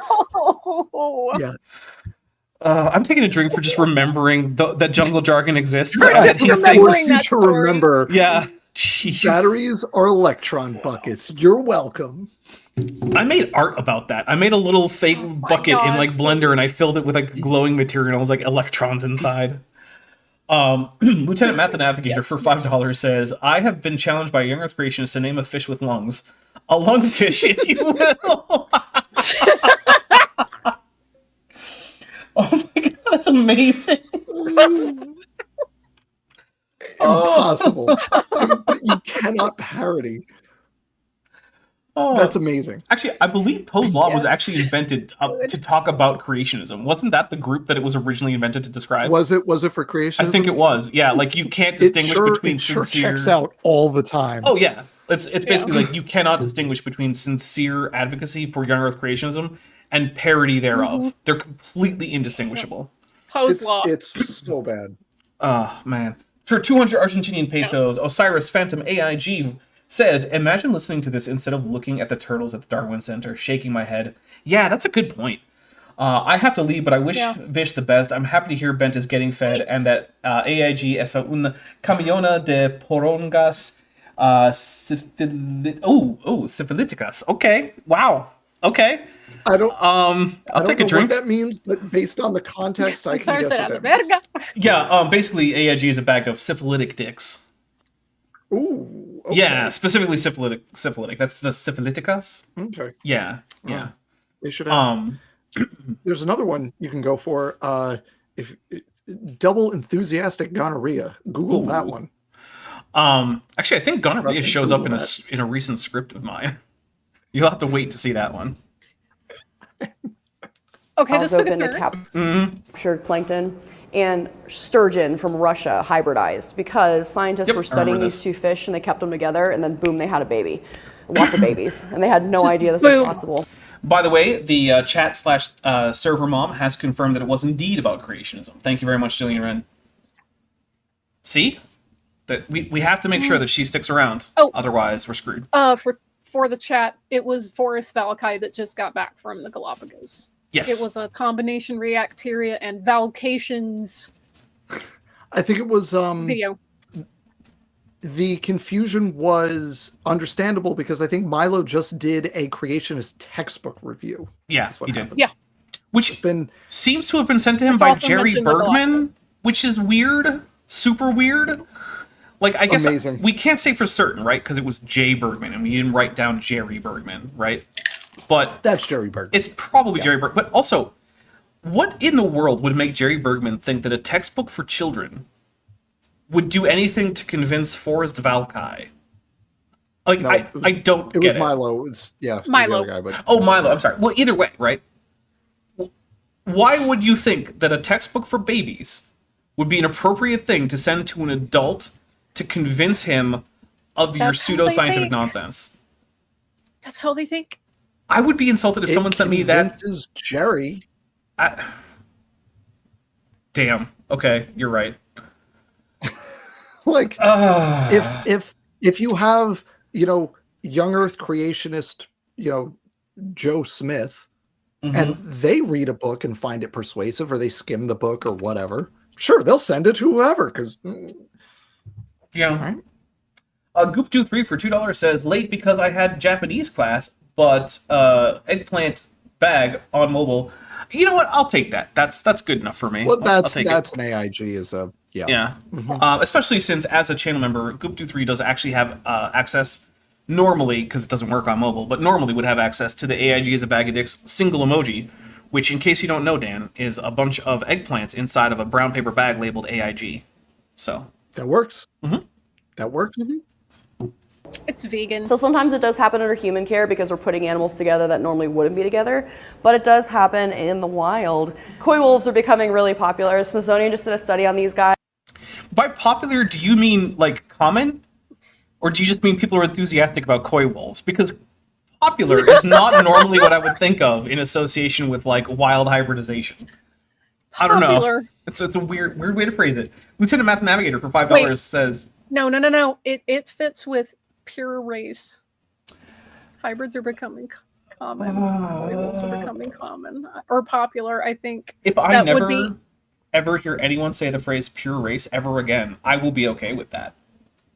I would also be okay. I really hate it.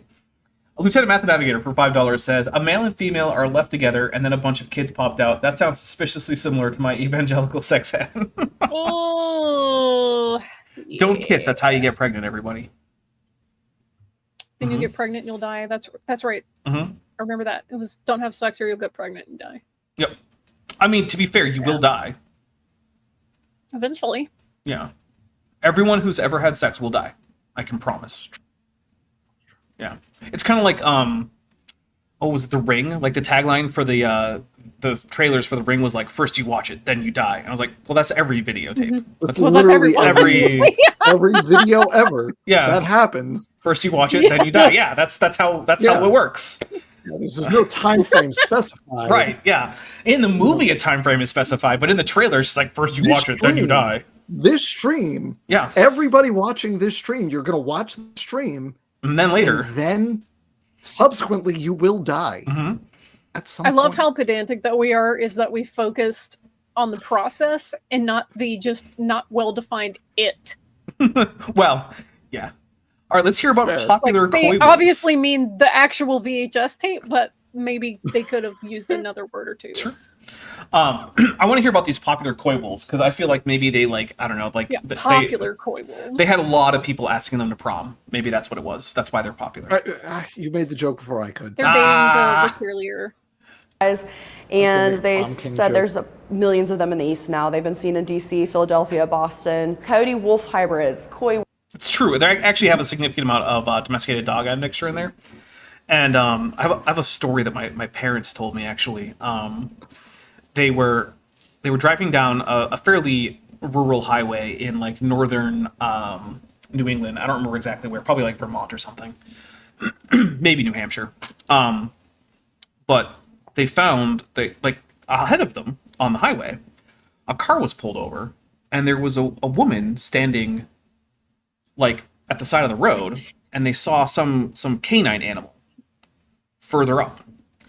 And so they pulled over and they realized that this was a woman who was trying to coax over a coyote, apparently under the impression that it was a lost dog. And so they Oh no. they tried to explain this to her, and then it became very clear that this was a woman who spoke very, very little English, and they thought that she was probably a first-generation immigrant from a Southeast Asian country, based on, you know, the language she was speaking and her appearance and her very, very low amount of English. And so they tried, and eventually were successful to explain that that is a wild animal, and it is not a friendly dog, and you should not coax it over, and it will bite you, and you should get back in your car and leave. Dapper.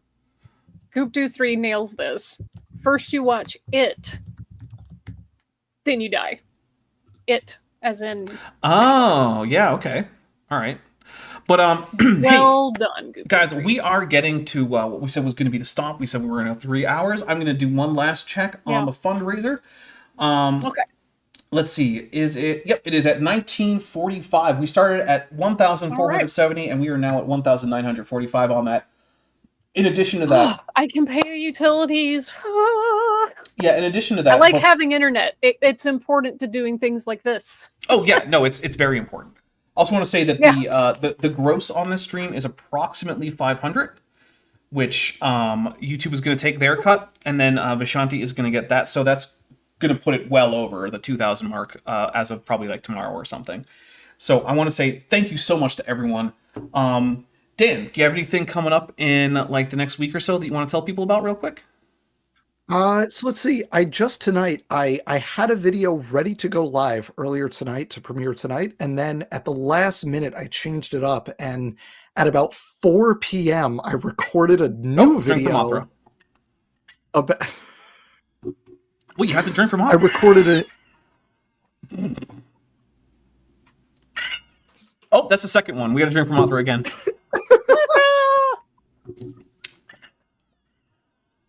Okay, go ahead. And Dapper, you specifically will appreciate this. At about 4 p.m. today, I recorded a brand new video because a commenter had pointed out something that our mutual friend, Dr. Casey Luskin, had done in one of his articles that involved editing a table and showing a figure and showing the edited figure rather than the full figure. Of course. And that mattered for his conclusions. And I tracked this down, and it turns out he did, in fact, dishonestly edit the table. So I real quick was like, hang on, let me do this. So I just earlier this evening had a video go live showing how Dr. Casey Luskin from Discovery Institute is a giant liar. And Triangle I memes. think, Get them in, folks. I'm a little bit curious if he is aware Honest of the videos that I Creationist, did. Well-informed. Yeah, I get the triangle memes in there. yeah, good triangle. I am a little bit curious as to whether or not he is aware of the videos that I did fairly recently covering him. I kind of hope so. This is a man who 100% Googles his own name regularly. Oh, I was going to say, well, I've Googled my own name, but then you said regularly, and I do not do it regularly. No, regularly. This is Yeah. like Jensen level. Like I'm gonna. Just You think make sure. you think he has So, a Google alert for his name? I Oh hope my god, so, yes. because that means he's seen Yes. your videos. That would definitely mean that, yeah. That would yes. So that's so that was just this right now this week, and that's very exciting, I think. And then I have next week I'm showing a conversation I recently had with Rebecca from Bread of Life and Examining Origins on nested hierarchies and such. And we've been having a multi-part conversation on that topic, and I'm showing one part of that next week. And I will probably show another part of that going forward. And then Grayson picked up that mantle and he had another long conversation on that topic.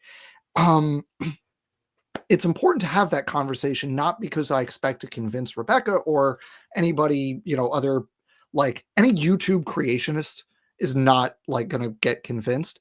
But I think it's important to get that kind of body of evidence out there to as wide an audience as possible, because I think it is the single best piece of evidence for the universal common ancestry of cellular life. So I have that going up next week, and there will be more stuff on that going forward because it's kind of a thing. I gotta say, I really like Rebecca primarily because she is the rare LGBTQ affirming evangelical Christian who is not a fan of the slip towards fascism among her community. Or I say slip, but it's more of a unintentional head sprint, yeah. More of a I'm gonna go over there. Yeah. On purpose. And that is not an easy thing to do, right? Like it is not easy to go contra to a lot of the identity markers that a very powerful group to which you belong have set up. Because it really restricts a really close group that you belong to. Yeah. Or especially if it's both, which it is in this case. So big props, but also it is very hard to talk to her about science. And I think the being LGBTQ plus affirming, I think, Dapper, correct me if I'm wrong, but I think that won her a Cambrian bunny at some point in the last couple of years. It did. Yeah. She's probably going to be eligible again, and I think that, especially given how much harder it must be to do that now, that she's probably going to be not a shoo-in, but seriously in the running for next year. We've got, we're halfway through the year. We've got so much good stuff for Cambrian bunnies this year. I'm so excited. Yeah. In case anyone is relatively new here, Cambrian Bunny is my annual Creationist Award ceremony, where we give out awards for worst use of the English language, worst argument, worst behaved, and then best overall, because we want to have a positive category. Yeah, best overall. Yeah. That's right. And it has to be Creationist, and we do grade on a curve when it comes to best Creationist. We better. Yeah. Although actually, even not on a curve, I probably would rate Rebecca pretty highly as a human. I agree. Yeah. Rebecca, if you see this, we appreciate you. Yeah, I that's really sincere, right? Like the council has spoken. One of the things that was, I'll probably never forget this, was that like, it had been somewhat apparent in a few videos that maybe I wasn't doing the best at the time, and I wasn't. And she just reached out and emailed me and said like, "Hey, how's it going out there? You doing okay?" And that means a lot. Like it really does. So Rebecca, yeah, if you do watch this, thank you for being one of the few consistently good people that I can find among people who talk about young Earth creationism, either in literature or online. So like huge props. I'm not like a Bible scholar or anything, but I have read the Bible cover to cover a couple of times. Not many creationists actually like follow things that Jesus said closely. It's true. But Rebecca does. So, or the way that they follow him, it causes a lot of harm. Yeah, there is some of like, oh, well, I can just interpret it in this very harmful way. So there is a lot of the harmful version of the interpretation. But hey, yeah, because I definitely don't do that. Like, oh, well, if they're not doing a good thing, then they're not Christians. Like, nah, it's not a synonym for good person. But Vishanti, do you have anything coming up in the next week or so?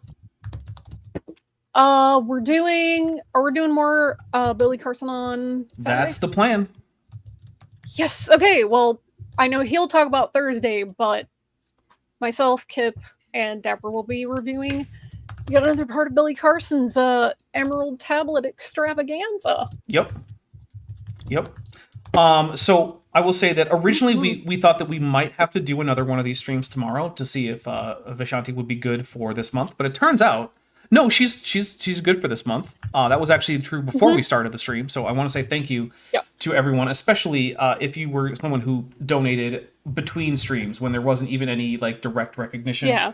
But also, we just got another $20 in there, so thank you very much for that. Oh, dang. Yeah, it feels nice to be able to like turn in your month check. Because literally, some landlords get really like eviction happy, just even though it's illegal to do it like frivolously. But yeah, it's nice to be able to like pay for the other things too. Yeah, like utilities and whatnot. Electricity and like having your trash taken out, which is pretty important for health generally. reasons. Yep. So yeah. All right. Well, let's see what do I have coming up. So we don't have anything tomorrow other than the premiere. So we are premiering. I believe he even lied about Jurassic Park, which is about Joel Lineweber, who is the paleo artist for AIG, who yes, in fact, does make heavy use of AI slop in his work. Although disgusting. Got to give him props for being a proficient Blender user. I do appreciate that. You do not. No. That's you just did a who's the guy? You just did a drill tweet. You do not under any circumstances have to give it. Yeah. Look, I appreciate good blendering. But AI slop. But also AI slop. Yeah. Well, the thing is though, it's one of those things where it's like, you don't have to, because I happen to know that you're a proficient Blender user as well as a proficient 2D painter, which means he can do it. Yeah. So anyway, so that's going to be tomorrow at noon Pacific, 3 p.m. Eastern. Then on Friday, the 4th, I'm probably not going to be live. However, on my channel, Top Hats Off, Chesh is planning to be live doing character art for Star Trek Endurance because we had our third appearance of the supporting character Han Jopkins, named after John Hopkins from chat. He is in fact he is in fact a Boolean science officer, and so John Hopkins has been I believe he has contacted Chesh at this point and given her a physical description of what he would like Han Jopkins to look like within the parameters he can, in fact, become part of the lore. Yep, he within the parameters of being a Boolean, which is an alien species from Star Trek. So the plan is for Chesh to stream some character art because we can't do the actual game because we have too many people who are away doing 4th of July stuff. But Chesh... And there's also explodey noises. Well, yeah, but Chesh is from Canada. They don't care about the 4th of July. So she's available. So yeah, the plan is for her to stream on my channel there. And then on Saturday, as Vishanti said, we will be doing the Emerald Tablets and Billy Carson nonsense. And then on Tuesday, I will be back for Tisdale Tuesday, which is in fact with Chesh, going over Lawrence Tisdale, a French-Canadian creationist who is giving a talk in England that we're covering. Actually, he gave like 7 talks at this one church in England, and the plan is to just go through all of them over the course of years, presumably. Chesh, the woman who complains about how busy she is, one day was like, "Hey Dapper, what if we just did a regular show together as one of your Tuesday shows?" Years-long series. Yeah. What if I just make a years-long commitment? And I was like, "Sure, let's do it." Yeah. And she did get a little ornery when I pointed out that despite complaining about how busy she is, she just signed up for a long-term commitment on my channel, which that's part of the reason you're so busy, Chesh. You sign up for things like this. Group 3 for $2 says, putting the AI in AIG, get out. But yes. All right, guys. Thank you so much. I really appreciate it. You have been amazingly generous. And I am going to be sending Chesh a little bit more, I believe, than 175 in the next day or two. Well, probably the next 24 hours. So that will be added on there. The fundraiser will be up, I believe, for another 30 days. So if maybe you were like, well, I would like to give, I want to wait for a paycheck or something. Yeah, and it'll be up. Again, if, again, inshallah, if it happens that I get hired and then, they pay me at the start of a month or something, or if I get it early, then I can always end the fundraiser or donate, whatever. Yeah, if the fundraiser goes away, it'll be because Vishanti's in a good place and you don't have to worry about in it. a good place. Yes. Yeah. So, all right, I want to say thank you to Dan for popping in. It was nice to have someone just join. I wasn't expecting it. It was great to join and make the show dark. Apparently, yeah, you brought the dark energy. Thanks for bringing it down, Dan. All right, well, goodbye, everyone. I hope I see. Oh, wait, drink for Mothra one last time. I hope I see all of you tomorrow for the premiere. We are out of here.